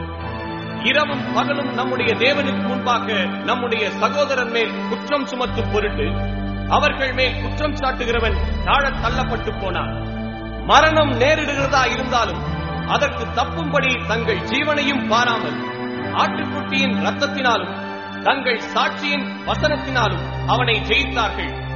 ஆகையால் பரலோகங்களே, அவைகளில் வாசமாயிருக்கிறவர்களே, கலிகூருங்கள். பூமியிலும் சமுத்திரத்திலும் குடியிருக்கிறவர்களே, ஐயோ, பிசாசானவன் தனக்கு கொஞ்ச காலம் மாத்திரம் உண்டென்று அறிந்து மிகுந்த கோபம் கொண்டு உங்களிடத்தில் இறங்கினபடியால் உங்களுக்கு ஆபத்து வரும் என்று சொல்ல கேட்டேன். வலு சர்ப்பமானது தான் பூமியிலே தள்ளப்பட்டதை அறிந்து அந்த ஆண் பிள்ளை பெற்ற ஸ்திரீயை துன்பப்படுத்தினது. ஸ்திரீயானவள் அந்த பாம்பின் முகத்துக்கு விலகி ஒரு காலமும் காலங்களும் அரைக்காலமுமாக போஷிக்கப்படத்தக்கதாய் வனாந்தரத்தில் உள்ள தன் இடத்திற்கு பறந்து போகும்படி பெரும் கழுகின் 2 சரகுகள் அவளுக்கு கொடுக்கப்பட்டன. அப்பொழுது அந்த ஸ்திரீயை வெள்ளம் கொண்டு போகும்படிக்கு பாம்பானது தன் வாயிலிருந்து ஒரு நதி போன்ற வெள்ளத்தை அவளுக்கு பின்னால் ஊற்றிவிட்டது. பூமியானது ஸ்திரீக்கு உதவியாக தன் வாயை திறந்து வலு சர்ப்பம் தன் வாயிலிருந்து ஊற்றின வெள்ளத்தை விழுங்கினது.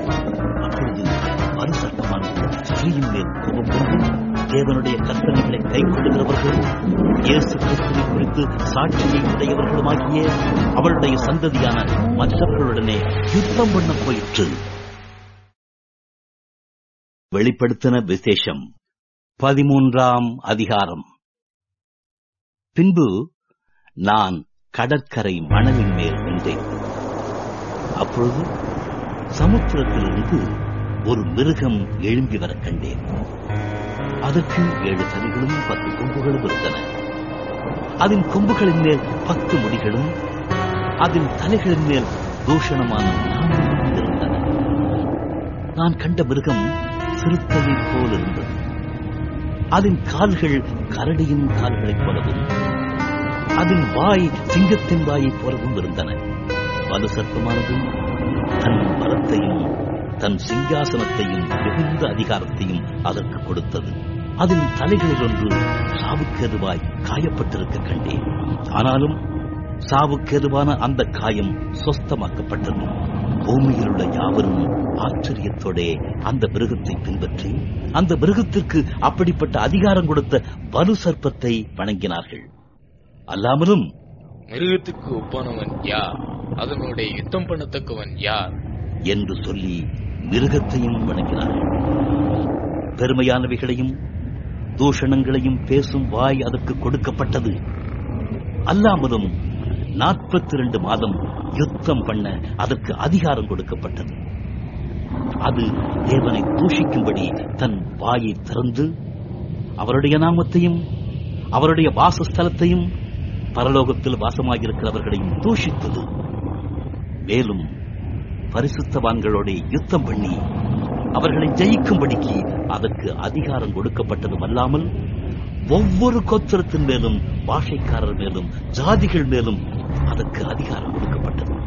உலக தோற்றம் முதல் அடிக்கப்பட்ட ஆட்டுக்குட்டியினுடைய ஜீவ புஸ்தகத்தில் பேரெழுதப்பட்டிராத பூமியின் குடிகள் யாவரும் அதை வணங்குவார்கள். காதுள்ளவன் எவனோ அவன் கேட்க கடவன்.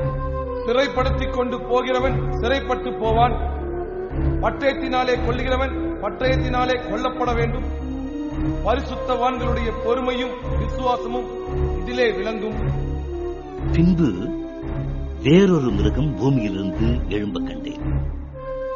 அது ஒரு ஆட்டுக்குட்டிக்கு ஒப்பாக 2 கொம்புகளை உடையதாக வலு சர்ப்பத்தைப் போல பேசினது. அது முந்தின மிருகத்தின் அதிகாரம் முழுவதையும் அதன் முன்பாக நடத்தித்து சாவுக்கேதுவான காயம் ஆறச் சொஸ்தமடைந்த முந்தின மிருகத்தை பூமியும் அதன் குடிகளும் வணங்கும்படி செய்தது. அன்றியும் அது மனுஷருக்கு முன்பாக வானத்திலிருந்து பூமியின் மேல் அக்கினியை இறங்க பண்ணத்தக்கதாக பெரிய அற்புதங்களை நடத்தித்து மிருகத்தின் முன்பாக அந்த அற்புதங்களை செய்யும்படி தனக்கு கொடுக்கப்பட்ட சத்துவத்தினாலே பூமியின் குடிகளை மோசம் நோக்கி பட்டயத்தினாலே காயப்பட்டு பிழைத்த மிருகத்துக்கு ஒரு சொரூபம் பண்ண வேண்டும் என்று பூமியின் குடிகளுக்கு சொல்லிற்று. மேலும் அம்மிருகத்தின் சொரூபம் பேசத்தக்கதாகவும் மிருகத்தின் சொரூபத்தை வணங்காத யாவரையும் கொலை செய்யத்தக்கதாகவும் மிருகத்தின் சொரூபத்திற்கு ஆவியை கொடுக்கும்படி அதற்கு சத்துவம் கொடுக்கப்பட்டது. அது சிறியோர், பெரியோர், ஐஸ்வர்யவான்கள், தரித்திரர், சுயாதீனர், அடிமைகள் இவர்கள் யாவரும் தங்கள் தங்கள் வலது கைகளிலாவது நெற்றிகளிலாவது ஒரு முத்திரையை பெறும்படிக்கும் அந்த மிருகத்தின் முத்திரையாவது அதன் நாமத்தையாவது அதன் நாமத்தின் இலக்கத்தையாவது தரித்துக் கொள்ளுகிறவன் தவிர வேறொருவனும் கொள்ளவும் விற்கவும் கூடாதபடிக்கும் செய்தது. இதிலே ஞானம் விளங்கும். அந்த மிருகத்தின் லக்கத்தை புத்தியுடையவன் கணக்கு பார்க்க கடவன். அது மனுஷனுடைய லக்கமா இருக்கிறது. அதனுடைய இலக்கம் 666. வெளிப்படுத்தின விசேஷம் 14ஆம் அதிகாரம். பின்பு நான் பார்த்தபோது இதோ சீயோன் மலையின் மேல் ஆட்டுக்குட்டியானவரையும் அவரோடே கூட அவருடைய பிதாவின் நாமம் தங்கள் நெற்றிகளில் எழுதப்பட்டிருந்த 144,000 பேரையும் நிற்க கண்டேன். அல்லாமல் பெரு வெள்ள இறைச்சல் போலவும் பலத்த இடிமுழக்கம் போலவும் ஒரு சத்தம் வானத்திலிருந்து உண்டாக கேட்டேன். நான் கேட்ட சத்தம் சுரமண்டலக்காரர் தங்கள் சுரமண்டலங்களை வாசிக்கிற ஓசையைப் போல் இருந்தது. அவர்கள் சிங்காசனத்திற்கு முன்பாகவும் 4 ஜீவன்களுக்கு முன்பாகவும் மூப்பர்களுக்கு முன்பாகவும் புதுப்பாட்டை பாடினார்கள். அந்த பாட்டு பூமியிலிருந்து மீட்டுக் கொள்ளப்பட்ட 144,000 பேரை அல்லாமல் வேறொருவரும் கற்றுக்கொள்ளக் கூடாதிருந்தது. ஸ்திரீகளால் தங்களை கரைப்படுத்தாதவர்கள் இவர்களே, கற்புள்ளவர்கள் இவர்களே. ஆட்டுக்குட்டியானவர் எங்கே போனாலும் அவரை பின்பற்றுகிறவர்கள் இவர்களே. இவர்கள் மனுஷரிலிருந்து தேவனுக்கும் ஆட்டுக்குட்டியானவருக்கும் முதற் பலனாக மீட்டுக் கொள்ளப்பட்டவர்கள். இவர்களுடைய வாயிலே கபடம் காணப்படவில்லை. இவர்கள் தேவனுடைய சிங்காசனத்திற்கு முன்பாக மாசில்லாதவர்களாயிருக்கிறார்கள். பின்பு வேறொரு தூதன் வானத்தின் மத்தியிலே பறக்க கண்டேன். அவன் பூமியில் வாசம் பண்ணுகிற சகல ஜாதிகளுக்கும், கோத்திரத்தாருக்கும், பாஷைக்காரருக்கும், ஜனக்கூட்டத்தாருக்கும் அறிவிக்கத்தக்கதாக நித்திய சுவிசேஷத்தை உடையவனாயிருந்து மிகுந்த சத்தமிட்டு, தேவனுக்கு பயந்து அவரை மகிமைப்படுத்துங்கள். அவர் நியாய தீர்ப்பு கொடுக்கும் வேளை வந்தது. வானத்தையும் பூமியையும் சமுத்திரத்தையும் நீரூற்றுகளையும் உண்டாக்கினவரையே தொழுது கொள்ளுங்கள் என்று கூறினார். வேறொரு தூதன் பின் சென்று, பாபிலோன் மகாநகரம் விழுந்தது. தன் வேசித்தனமாக்கிய உக்கிரமான மதுவை சகல ஜாதிகளுக்கும் குடிக்க கொடுத்தாளே என்றார். அவர்களுக்கு பின்னே 3ஆம் தூதன் வந்து மிகுந்த சத்தமிட்டு, மிருகத்தையும் அதன் சொரூபத்தையும் வணங்கி தன் நெற்றியிலாவது தன் கையிலாவது அதன் முத்திரையை தரித்துக் கொள்ளுகிறவன் எவனோ அவன் தேவனுடைய கோபாக்கினையாகிய பாத்திரத்திலே கலப்பில்லாமல் வார்க்கப்பட்ட அவருடைய உக்கிரமாகிய மதுவை குடித்து பரிசுத்த தூதர்களுக்கு முன்பாகவும் ஆட்டுக்குட்டியானவர்களுக்கு முன்பாகவும் அக்கினியாலும் கந்தகத்தினாலும் பாதிக்கப்படுவார். அவர்களுடைய வாதையின் புகை சதா காலங்களிலும் எழும்பும். மிருகத்தையும் அதன் சொரூபத்தையும் வணங்குகிறவர்களுக்கும் அதனுடைய நாமத்தின் முத்திரையை தரித்துக் கொள்ளுகிற எவனுக்கும் இரவும் பகலும் இளைப்பாறுதல் இராது.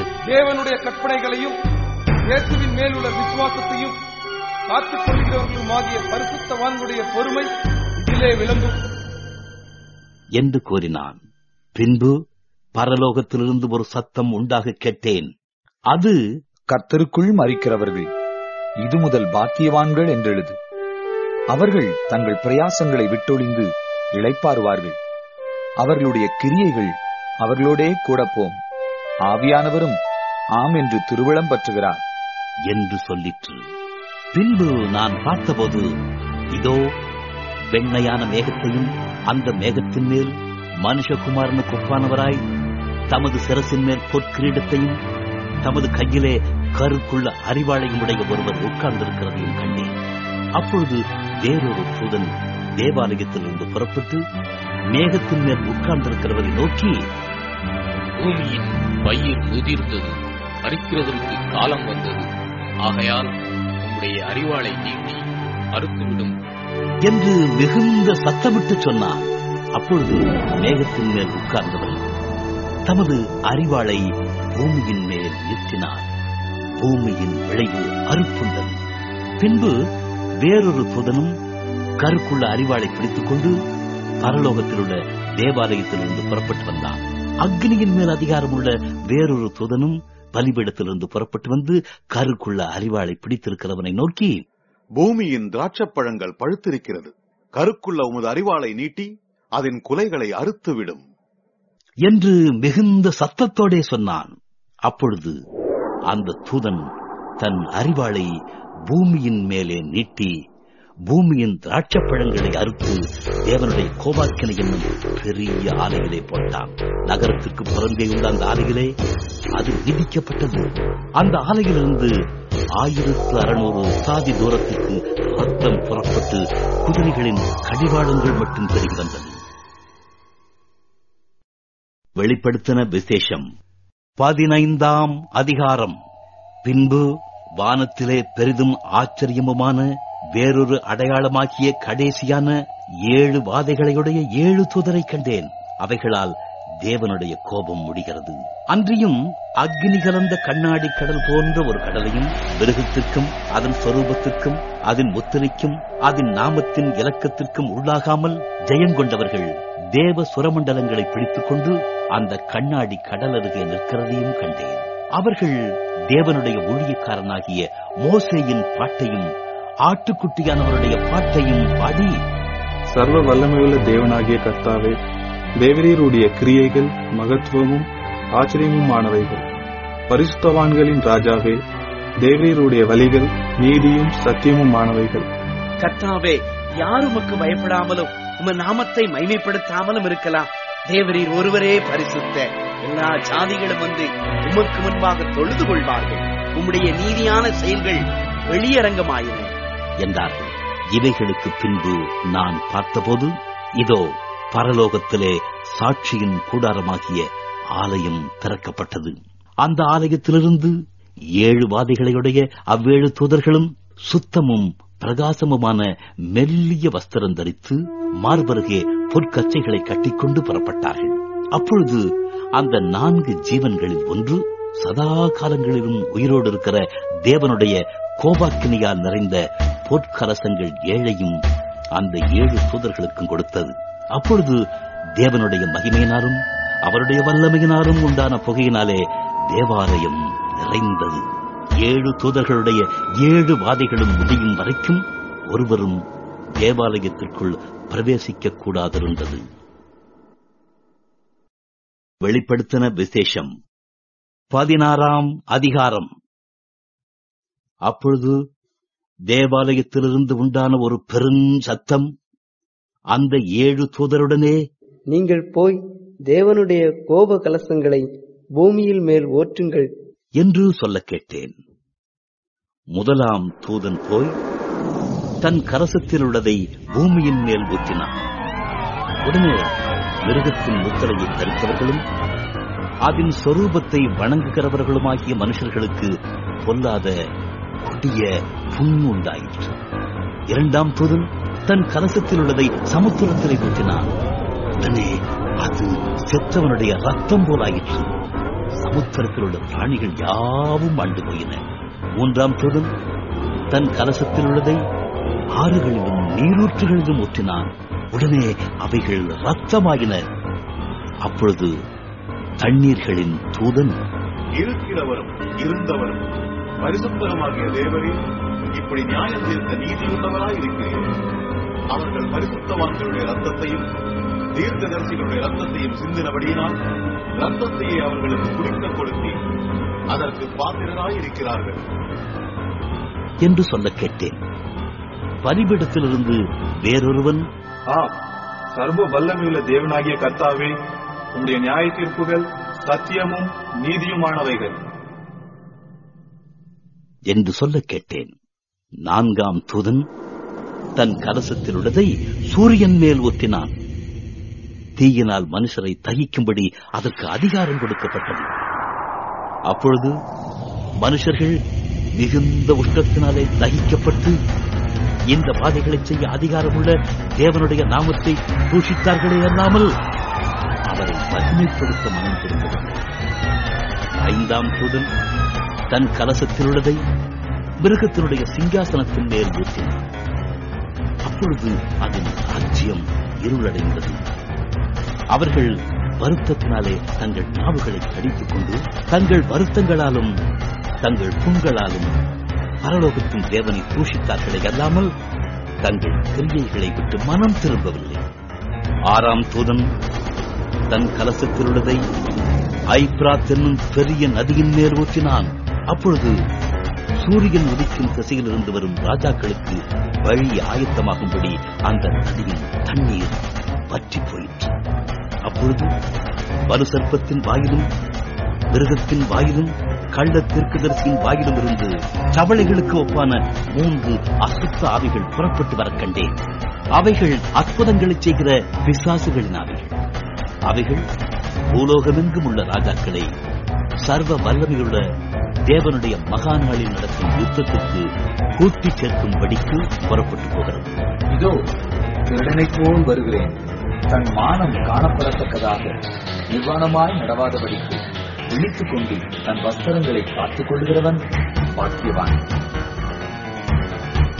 அப்பொழுது எபிரேயு பாஷையிலே அர்மகெதோன் எனப்பட்ட இடத்திலே அவர்களை கூட்டிச் சேர்த்தான். 7ஆம் தூதன் தன் கலசத்தில் உள்ளதை ஆகாயத்தில் ஊற்றினான். அப்பொழுது பரலோகத்தின் ஆலயத்தில் உள்ள சிங்காசனத்திலிருந்து ஆயிற்று என்று சொல்லிய பெருஞ்சத்தம் பிறந்தது. சத்தங்களும் இடி முழக்கங்களும் மின்னல்களும் உண்டாயின.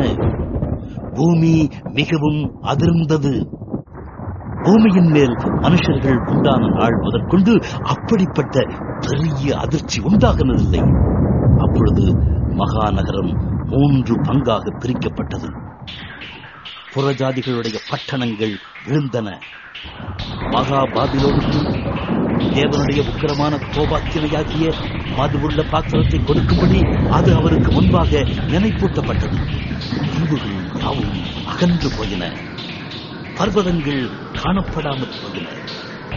ஆரந்து நிறையான பெரிய கல் மழையும் வானத்திலிருந்து மனுஷர் மேல் விழுந்தது. அந்த கல் மழையினால் உண்டான பாதையின் நிமித்தம் மனுஷர்கள் தேவனை தூஷித்தார்கள். அந்த பாதை மகா கொடியதாயிருந்தது.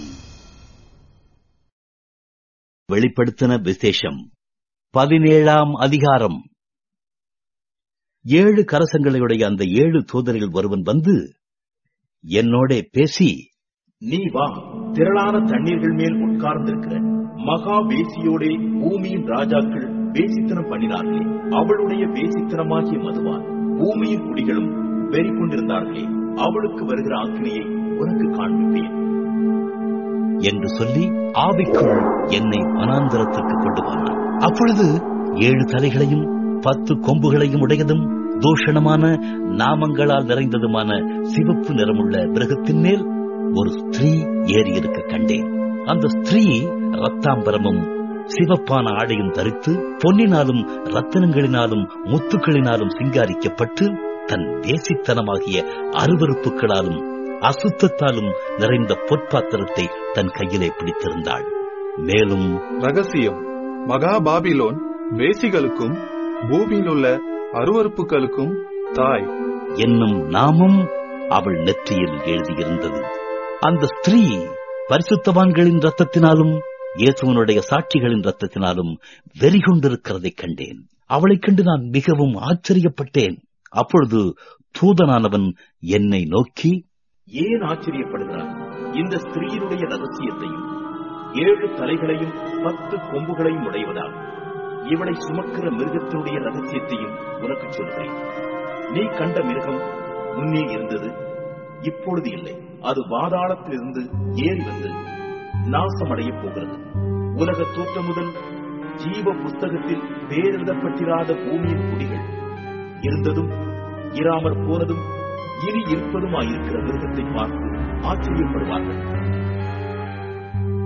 ஞானமுள்ள மனம் இதிலே விளங்கும். அந்த 7 தலைகளும் அந்த ஸ்திரீ உட்கார்ந்திருக்கிற 7 மலைகளாம். அவைகள் 7 ராஜாக்களாம்.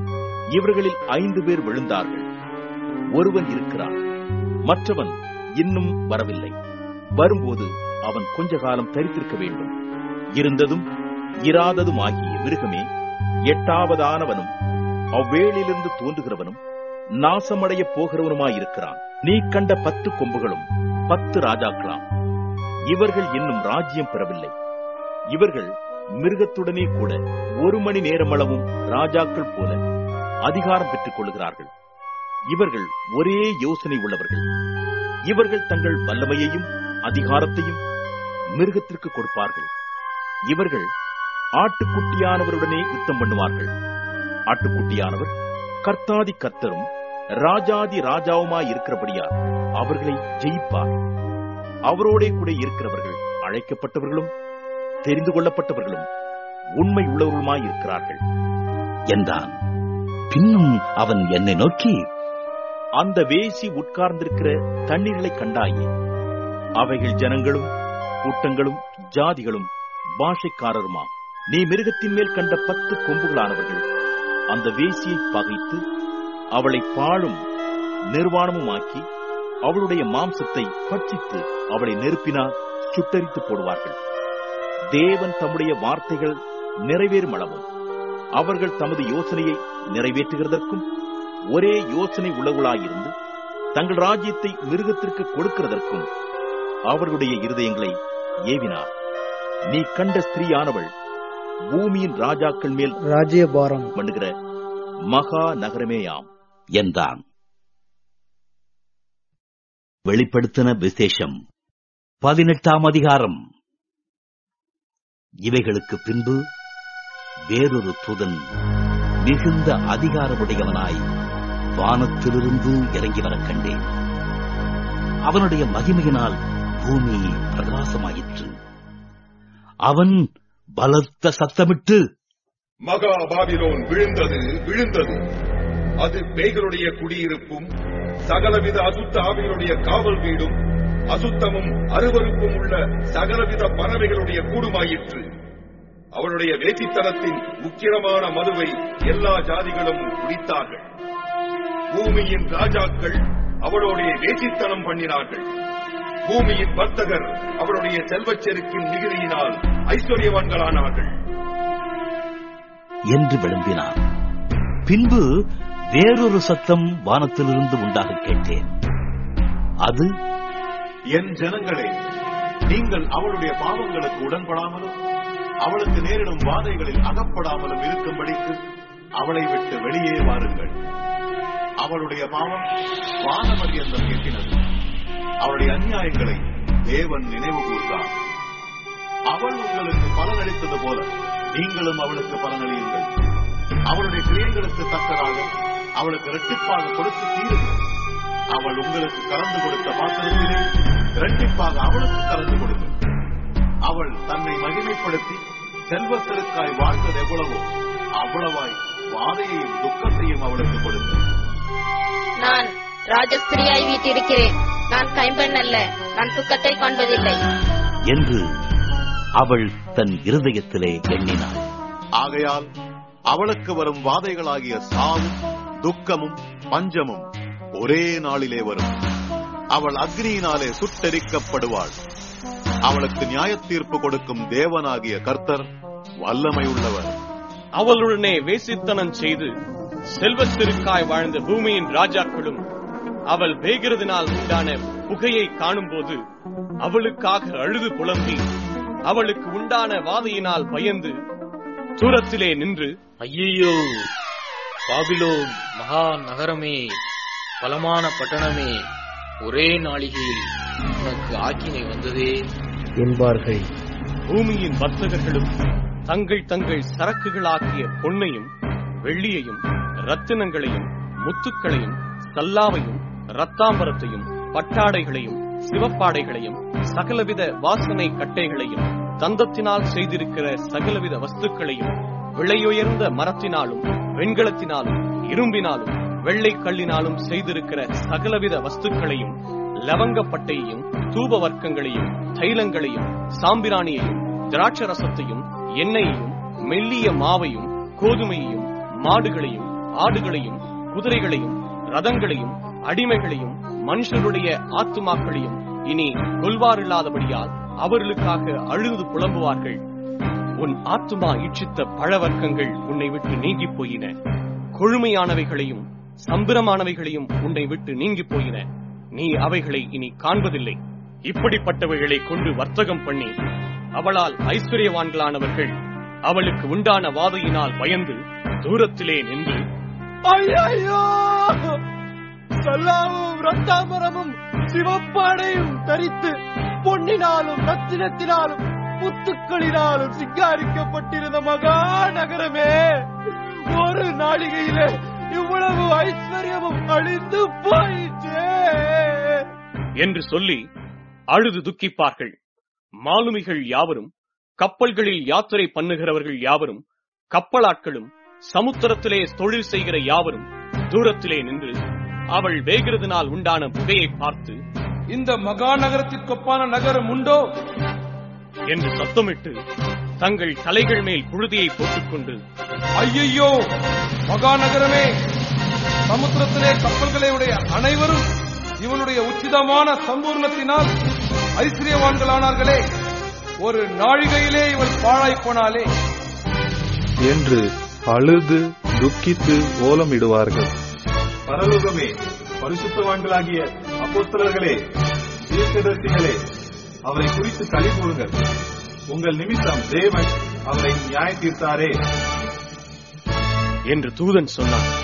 அப்பொழுது பலமுள்ள தூதன் ஒருவன் பெரிய எந்திர கல்லையொத்த ஒரு கல்லை எடுத்து சமுத்திரத்திலே எரிந்து, இப்படியே பாபிலோன் மகாநகரம் வேகமாய் தள்ளுண்டு இனி ஒருபோதும் காணப்படாமற் போகும். சுரமண்டலக்காரரும் கீத வாத்தியக்காரரும் நாகசுரக்காரரும் எக்காலக்காரருமானவர்களுடைய சத்தம் இனி உன்னிடத்தில் கேட்கப்படுவதும் இல்லை. எந்த தொழிலாளியும் இனி உன்னிடத்தில் காணப்படுவதும் இல்லை. எந்திர சத்தம் இனி உன்னிடத்தில் கேட்கப்படுவதும் இல்லை. விளக்கு வெளிச்சம் இனி உன்னிடத்தில் பிரகாசிப்பதும் இல்லை. மணவாளனும் மணவாட்டியுமானவர்களுடைய சத்தம் இனி உன்னிடத்தில் கேட்கப்படுவதும் இல்லை. உன் வர்த்தகர் பூமியில் பெரியவர்களாயிருந்தார்களே, உன் சூரியத்தால் எல்லா ஜாதிகளும் மோசம் போனார்களே. தீர்க்கதரிசிகளுடைய இரத்தமும் பரிசுத்தவான்களுடைய இரத்தமும் பூமியில் கொல்லப்பட்ட அனைவருடைய இரத்தமும் அவளிடத்தில் காணப்பட்டது என்று விளம்பினான். வெளிப்படுத்தின விசேஷம் 19ஆம் அதிகாரம். இவைகளுக்கு பின்பு பரலோகத்தில் திரளான ஜனக்கூட்டம் இடுகிற ஆரவாரத்தை கேட்டேன். அவர்கள், அல்லேலூயா, ரட்சண்யமும் மகிமையும் கனமும் வல்லமையும் நம்முடைய தேவனாகிய கர்த்தருக்கே உரியது. அவருடைய நியாயத்தீர்ப்புகள் சத்தியமும் நீதியுமானவைகள். தன் வேசித்தனத்தினால் பூமியை கெடுத்த மகாவேசிக்கு அவர் நியாய தீர்ப்பு கொடுத்து தம்முடைய ஊழியக்காரரின் ரத்தத்திற்காக அவளிடத்தில் பழிவாங்கினாரே என்றார். மறுபடியும் அவர்கள் அல்லேலூயா என்று சொல்லி ஆர்ப்பரித்தார்கள். அவளுடைய புகை என்றென்றைக்கும் எழும்புகிறது என்றார்கள். 24 மூப்பர்களும் 4 ஜீவன்களும் வணக்கமாய் விழுந்து ஆமென், அல்லேலூயா என்று சொல்லி சிங்காசனத்தின் மேல் வீற்றிருக்கும் தேவனை தொழுது கொண்டார்கள். மேலும் தேவனுடைய ஊழியக்காரரே, அவருக்கு பயப்படுகிற சிறியோரும் பெரியோருமானவர்களே, நீங்கள் யாவரும் அவரை துதியுங்கள் என்று ஒரு சத்தம் சிங்காசனத்திலிருந்து பறந்தது. அப்பொழுது திரளான ஜனங்கள் இடும் ஆரவாரம் போலவும் பெரு வெள்ளை இறைச்சல் போலவும் பலத்த இடிமுழக்கம் போலவும் ஒரு சத்தம் உண்டாகி, அல்லேலூயா, சர்வ வல்லமையுள்ள தேவனாகிய கர்த்தர் ராஜ்யபாரம் பண்ணுகிறார். நாம் சந்தோஷப்பட்டு களி கூர்ந்து அவருக்கு துதி செலுத்த கடவோம். ஆட்டுக்குட்டியானவருடைய கல்யாணம் வந்தது. அவருடைய மனைவி தன்னை ஆயத்தம் பண்ணினாள் என்று சொல்ல கேட்டேன். சுத்தமும் பிரகாசமுமான மெல்லிய வஸ்திரம் தரித்துக் கொள்ளும்படி அவளுக்கு அளிக்கப்பட்டது. அந்த மெல்லிய வஸ்திரம் பரிசுத்தவான்களுடைய நீதிகளே. பின்னும் அவன் என்னை நோக்கி, ஆட்டுக்குட்டியானவரின் கல்யாண விருந்துக்கு அழைக்கப்பட்டவர்கள் பாக்கியவான்கள் என்றெழுது என்றான். மேலும், இவைகள் தேவனுடைய சத்தியமான வசனங்கள் என்று என்னுடனே சொன்னான். அப்பொழுது அவனை வணங்கும்படி அவனுடைய பாதத்தில் விழுந்தேன். அவன் என்னை நோக்கி, இப்படி செய்யாதபடிக்கு பார், உன்னோடும் இயேசுவை குறித்து சாட்சியிட்ட உன் சகோதரரோடு கூட நானும் ஒரு ஊழியக்காரன். தேவனை தொழுது கொள். இயேசுவை பற்றின சாட்சி தீர்க்க தரிசனத்தின் ஆவியாயிருக்கிறது என்றான். பின்பு பரலோகம் திறந்திருக்க கண்டேன். இதோ, ஒரு வெள்ளை குதிரை காணப்பட்டது. அதன் மேல் ஏறியிருந்தவர் உண்மையும் சத்தியமும் உள்ளவர் எனப்பட்டவர். அவர் நீதியாய் நியாயம் தீர்த்து யுத்தம் பண்ணுகிறார். அவருடைய கண்கள் அக்னி ஜுவாலையைப் போலிருந்தன. அவருடைய சிரசின் மேல் அநேக கிரீடங்கள் இருந்தன. அவருக்கே அன்றி வேறொருவருக்கும் தெரியாத ஒரு நாமமும் எழுதியிருந்தது. ரத்தத்தில் தோய்க்கப்பட்ட வஸ்திரத்தை தரித்திருந்தார். அவருடைய நாமம் தேவனுடைய வார்த்தை என்பதே. பரலோகத்தில் உள்ள சேனைகள் வெண்மையில் சுத்தமுமான மெல்லிய வஸ்திரம் தரித்தவர்களாய் வெள்ளை குதிரைகளின் மேல் ஏறி அவருக்கு சென்றார்கள். புறஜாதிகளை வெட்டும்படிக்கு அவருடைய வாயிலிருந்து கூர்மையான பட்டயம் புறப்பட்டது. இருப்புக்கோலால் அவர்களை அரசாளுவார். அவர் சர்வ வல்லமையுள்ள தேவனுடைய உக்கிர கோபமாகிய மதுவுள்ள ஆலையை விதிக்கிறார். ராஜாதி ராஜா, கர்த்தாதி கர்த்தா என்னும் நாமம் அவருடைய வஸ்திரத்தின் மேலும் அவருடைய தொடையின் மேலும் எழுதப்பட்டிருந்தது. பின்பு ஒரு தூதன் சூரியனில் நிற்க கண்டேன்.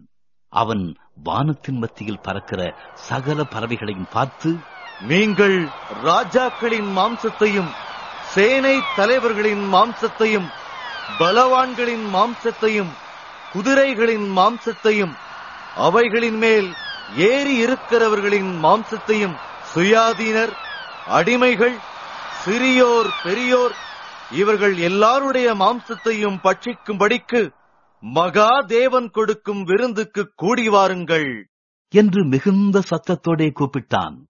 பின்பு மிருகமும் பூமியின் ராஜாக்களும் அவர்களுடைய சேனைகளும் குதிரையின் மேல் ஏறி இருக்கிறவரோடும் அவருடைய சேனையோடும் யுத்தம் பண்ணும்படிக்கு கூடி வர கண்டேன்.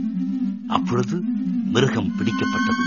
மிருகத்தின் முன்பாக செய்த அற்புதங்களால் அதன் முத்திரையை தரித்தவர்களையும் அதன் சொரூபத்தை வணங்கினவர்களையும் மோசம் போக்கின கள்ள தீர்க்கதரிசியும் கூட பிடிக்கப்பட்டான். இருவரும் கந்தகம் எரிகிற அக்கினி கடலிலே உயிரோடே தள்ளப்பட்டார்கள். மற்றவர்கள் குதிரையின் மேல் ஏறினவருடைய வாயிலிருந்து புறப்படுகிற பட்டயத்தால் கொல்லப்பட்டார்கள். அவர்களுடைய மாம்சத்தினால் பறவைகள் யாவும் திருப்தியடைந்தன. வெளிப்படுத்தின விசேஷம் 20ஆம் அதிகாரம். ஒரு தூதன் பாதாளத்தின் திறவுகோலையும் பெரிய சங்கிலியையும் தன் கையிலே பிடித்துக் கொண்டு வானத்திலிருந்து இறங்கி வர கண்டேன். பிசாஸ் என்றும் சாத்தான் என்றும் சொல்லப்பட்ட பழைய பாம்பாகிய வலு சர்ப்பத்தை அவன் பிடித்து அதை 1000 வருஷம் அளவும் கட்டி வைத்து அந்த 1000 வருஷம் நிறைவேறும் வரைக்கும் அது ஜனங்களை மோசம் போக்காதபடிக்கு அதை பாதாளத்திலே தள்ளி அடைத்து அதன் மேல் முத்திரை போட்டான். அதற்கு பின்பு அது கொஞ்ச காலம் விடுதலையாக வேண்டும். அன்றியும் நான் சிங்காசனங்களைக் கண்டேன். அவைகளின் மேல் உட்கார்ந்தார்கள். நியாய தீர்ப்பு கொடுக்கும்படி அவர்களுக்கு அதிகாரம் அளிக்கப்பட்டது. இயேசுவை பற்றிய சாட்சியின் நிமித்தமும் தேவனுடைய வசனத்தின் நிமித்தமும் சிரச்சேதம் பண்ணப்பட்டவர்களுடைய ஆத்துமாக்களையும் மிருகத்தையாவது அதன் சொரூபத்தையாவது வணங்காமலும் தங்கள் நெற்றியிலும் தங்கள் கையிலும் அதன் முத்திரையை தரித்துக் கொள்ளாமலும் இருந்தவர்களையும் கண்டேன். அவர்கள் உயிர்த்து கிறிஸ்துவுடனே கூட 1000 வருஷம் அரசாண்டார்கள். மரணமடைந்த மற்றவர்கள் அந்த 1000 வருஷம் முடியும் அளவும் உயிரடையவில்லை. இதுவே முதலாம் உயிர்த்தெழுதல். முதலாம் உயிர்த்தெழுதலுக்கு பங்குள்ளவன் பாக்கியவானும் பரிசுத்தவானுமாயிருக்கிறான். இவர்கள் மேல் 2ஆம் மரணத்திற்கு அதிகாரம் இல்லை. இவர்கள் தேவனுக்கும் கிறிஸ்துவுக்கும் முன்பாக ஆசாரியராயிருந்து அவரோடே கூட 1000 வருஷம் அரசாளுவார்கள். அந்த 1000 வருஷம் முடியும் போது சாத்தான் தன் காவலிலிருந்து விடுதலையாகி பூமியின் 4 திசைகளிலுமுள்ள ஜாதிகளாகிய கோகையும் மாகோகையும் மோசம் போக்கும்படிக்கும் அவர்களை யுத்தத்திற்கு கூட்டிக் கொள்ளும்படிக்கும் புறப்படுவான்.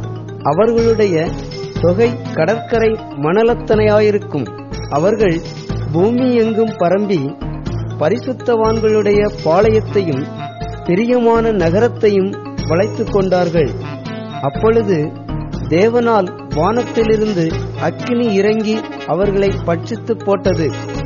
மேலும் அவர்களை மோசம் போக்கின பிசாசானவன் மிருகமும் கள்ள தீர்க்க தரிசியும் இருக்கிற இடமாகிய அக்கினியும் கந்தகமுமான கடலிலே தள்ளப்பட்டான்.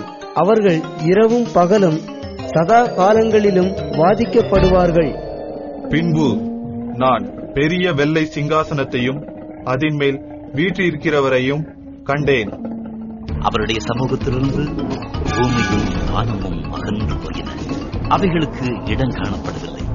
மரித்தோராகிய சிறியோரையும் பெரியோரையும் தேவனுக்கு முன்பாக நிற்க கண்டேன். அப்பொழுது புஸ்தகங்கள் திறக்கப்பட்டன. ஜீவ புஸ்தகம் என்னும் வேறொரு புஸ்தகமும் திறக்கப்பட்டது. அப்பொழுது அந்த புஸ்தகங்களில் எழுதப்பட்டவைகளின்படியே மரித்தோர் தங்கள் தங்கள் கிரியைகளுக்குள்ள தக்கதாக நியாய தீர்ப்படைந்தார்கள். சமுத்திரம் தன்னிலுள்ள மரித்தோரை ஒப்புவித்தது. மரணமும் பாதாளமும் தங்களிலுள்ள மரித்தோரை ஒப்புவித்தன. யாவரும் தங்கள் தங்கள் கிரியைகளின்படியே நியாய தீர்ப்படைந்தார்கள். அப்பொழுது மரணமும் பாதாளமும் அக்னி கடலிலே தள்ளப்பட்டன. இது 2ஆம் மரணம். ஜீவ புஸ்தகத்திலே எழுதப்பட்டவனாக காணப்படாதவன் எவனெவனோ அவன் அக்னி கடலிலே தள்ளப்பட்டான். வெளிப்படுத்தின விசேஷம் 21ஆம் அதிகாரம். பின்பு நான் புதிய வானத்தையும் புதிய பூமியையும் கண்டேன். முந்தின வானமும் முந்தின பூமியும் ஒழிந்து போயின. சமுத்திரமும் இல்லாமற் போயிற்று. யோவானாகிய நான் புதிய எருசலேமாகிய பரிசுத்த நகரத்தை தேவனிடத்தினின்று பரலோகத்தை விட்டு இறங்கி வர கண்டேன். அது தன் புருஷனுக்காக அலங்கரிக்கப்பட்ட மணவாட்டியைப் போல ஆயத்தமாக்கப்பட்டிருந்தது. மேலும் பரலோகத்திலிருந்து உண்டான ஒரு பெருஞ்சத்தத்தை கேட்டேன். அது, இதோ மனிதர்களிடத்திலே தேவனுடைய வாசஸ்தலம் இருக்கிறது. அவர்களிடத்திலே அவர் வாசமாயிருப்பார். அவர்களும் அவருடைய ஜனங்களாயிருப்பார்கள். தேவன் தாமே அவர்களோட கூட இருந்து அவர்களுடைய தேவனாயிருப்பார். அவர்களுடைய கண்ணீர் யாவையும் தேவன் துடைப்பார். இனி மரணமும் இல்லை, துக்கமும் இல்லை, அலறுதலும் இல்லை, வருத்தமும் இல்லை. முந்தினவைகள் ஒழிந்து போயின என்று விளம்பினது. சிங்காசனத்தின் மேல் வீற்றிருந்தவர், இதோ நான் சகலத்தையும் புதிதாக்குகிறேன் என்றார். பின்னும் அவர், இந்த வசனங்கள் சத்தியமும் உண்மையுமானவைகள், இவைகளை எழுது என்றார். அன்றியும் அவர் என்னை நோக்கி, ஆயிற்று, நான் அல்பாவும் ஓமேகாவும் ஆதியும் அண்டமுமாய் இருக்கிறேன். தாகமாய் இருக்கிறவனுக்கு நான் ஜீவ தண்ணீர் ஊற்றி இலவசமாய் கொடுப்பேன். ஜெயம் கொள்ளுகிறவன் எல்லாவற்றையும் சுதந்திரத்துக் கொள்வான். நான் அவன் தேவனாயிருப்பேன், அவன் என் குமாரனாயிருப்பார். பயப்படுகிறவர்களும் அவிசுவாசிகளும் அருவருப்பானவர்களும் கொலைபாதகரும் விபச்சாரக்காரரும் சூனியக்காரரும் விக்கிரகாராதனைக்காரரும் பொய்யர் அனைவரும் 2ஆம் மரணமாகிய அக்கினியும் கந்தகமும் எரிகிற கடலிலே பங்கடைவார்கள் என்றார். பின்பு கடைசியான 7 வாதைகளால் நிறைந்த 7 கலசங்களையுடைய அந்த 7 தூதரில் ஒருவன் என்னிடத்தில் வந்து, நீ இங்கே வா, ஆட்டுக்குட்டியானவருடைய மனைவியாகிய மணவாட்டியை உனக்கு காண்பிக்கிறேன் என்று சொல்லி பெரிதும் உயரமுமான ஒரு பர்வதத்தின் மேல் என்னை ஆவியில் கொண்டு போய் தேவனுடைய மகிமையை அடைந்த எருசலேமாகிய பரிசுத்த நகரம் பரலோகத்தை விட்டு தேவனிடத்திலிருந்து இறங்கி வருகிறதை எனக்கு காண்பித்தான். அதன் பிரகாசம் மிகவும் விலையுயர்ந்த ரத்தனக்கல்லை போலவும் பளிங்கின் ஒளியுள்ள வச்சரக்கல்லை போலவும் இருந்தது. அதற்கு பெரிதும் உயரமுமான மதிலும், கிழக்கே 3 வாசல்கள், வடக்கே 3 வாசல்கள், தெற்கே 3 வாசல்கள், மேற்கே 3 வாசல்கள் ஆக 12 வாசல்களும் இருந்தன. வாசல்களின் அருகே 12 தூதர்கள் இருந்தார்கள். அந்த வாசல்களின் மேல் இஸ்ரவேல் சந்ததியாராகிய 12 கோத்திரத்தாருடைய நாமங்களும் எழுதப்பட்டிருந்தன. நகரத்தின் மதிலுக்கு 12 அஸ்திவார கற்கள் இருந்தன. அவைகள் மேல் ஆட்டுக்குட்டியானவருடைய 12 அப்போஸ்தலரின் 12 நாமங்களும் பதிந்திருந்தன. என்னுடனே பேசினவன் நகரத்தையும் அதன் வாசல்களையும் அதன் மதிலையும் அளக்கிறதற்கு ஒரு பொற்கோலை பிடித்திருந்தான். அந்த நகரம் சதுரமாயிருந்தது.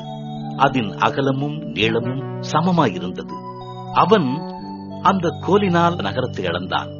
அது 12,000 ஸ்தாதி அளவாயிருந்தது. அதன் நீளமும் அகலமும் உயரமும் சமமாயிருந்தது.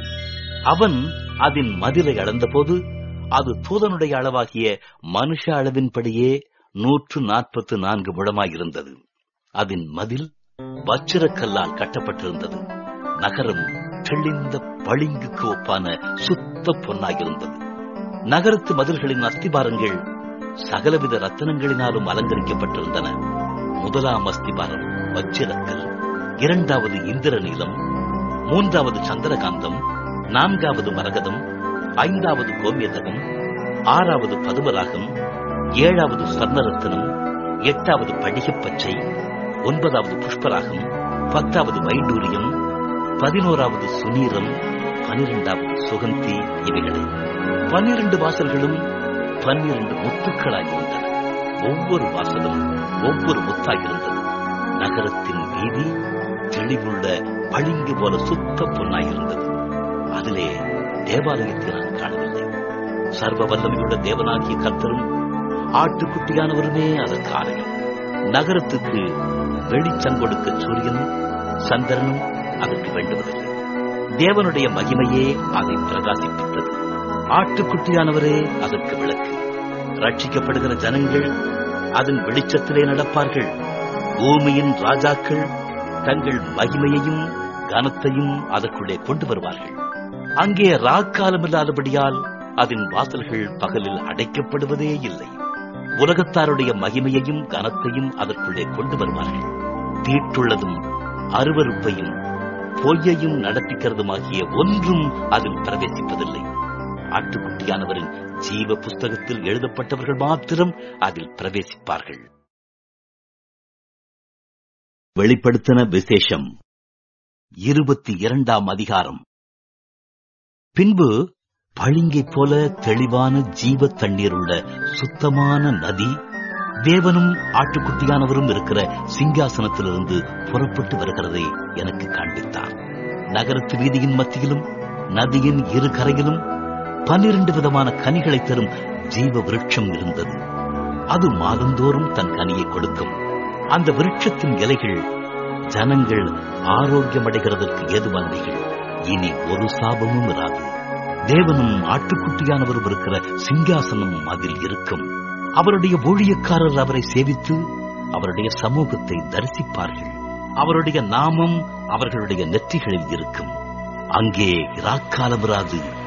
விளக்கும் சூரியனுடைய வெளிச்சமும் அவர்களுக்கு வேண்டுவதில்லை. தேவனாகிய கர்த்தரே அவர்கள் மேல் பிரகாசிப்பார். அவர்கள் சதா காலங்களிலும் அரசாளுவார்கள். பின்பு அவர் என்னை நோக்கி, இந்த வசனங்கள் உண்மையும் சத்தியமுமானவைகள். சீக்கிரமாய் சம்பவிக்க வேண்டியவர்களை தம்முடைய ஊழியக்காரருக்கு காண்பிக்கும் பொருட்டு பரிசுத்த தீர்க்கதரிசிகளின் கர்த்தராகிய தேவனானவர் தம்முடைய தூதனை அனுப்பினார். இதோ சீக்கிரமாய் வருகிறேன். இந்த புஸ்தகத்தில் உள்ள தீர்க்க தரிசன வசனங்களை கைக்கொள்ளுகிறவன் பாக்கியவான் என்றார். யோவானாகிய நானே இவைகளை கண்டும் கேட்டும் இருந்தேன். நான் கேட்டு கண்டபோது இவைகளை எனக்கு காண்பித்த தூதனை வணங்கும்படி அவன் பாதத்தில் விழுந்தேன். அதற்கு அவன், நீ இப்படி செய்யாதபடிக்கு பார், உன்னோடும் உன் சகோதரரோடும் தீர்க்கதரிசிகளோடும் இந்த புஸ்தகத்தின் வசனங்களை கைக்கொள்ளுகிறவர்களோடும் கூட நானும் ஒரு ஊழியக்காரன். தேவனை தொழுதுகொள் என்றார். பின்னும் அவர் என்னை நோக்கி, இந்த புஸ்தகத்தில் உள்ள தீர்க்க தரிசன வசனங்களை முத்திரை போட வேண்டாம், காலம் சமீபமாயிருக்கிறது. அநியாயம் செய்கிறவன் இன்னும் அநியாயம் செய்யட்டும், அசுத்தமாயிருக்கிறவன் இன்னும் அசுத்தமாயிருக்கட்டும், நீதி உள்ளவன் இன்னும் நீதி செய்யட்டும், பரிசுத்தம் உள்ளவன் இன்னும் பரிசுத்தமாகட்டும். இதோ சீக்கிரமாய் வருகிறேன். அவனவனுடைய கிரியைகளின்படி அவனவனுக்கு நான் அளிக்கும் பலன் என்னோடே கூட வருகிறது. நான் அல்பாவும் ஒமேகாவும் ஆதியும் அந்தமும் முந்தினவரும் பிந்தினவருமாயிருக்கிறேன்.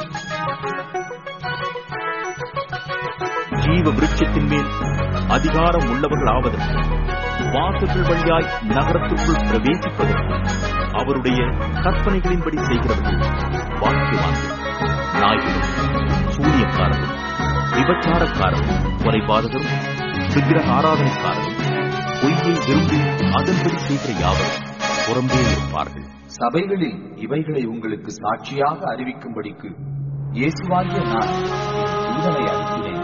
நான் தாவீதின் வேரும் சந்ததியும் பிரகாசமுள்ள வெடிவெள்ளி நட்சத்திரமுமாய் இருக்கிறேன் என்றார். ஆவியும் மணவாட்டியும் வா என்றார். கேட்கிறவனும் வா என்பானாக.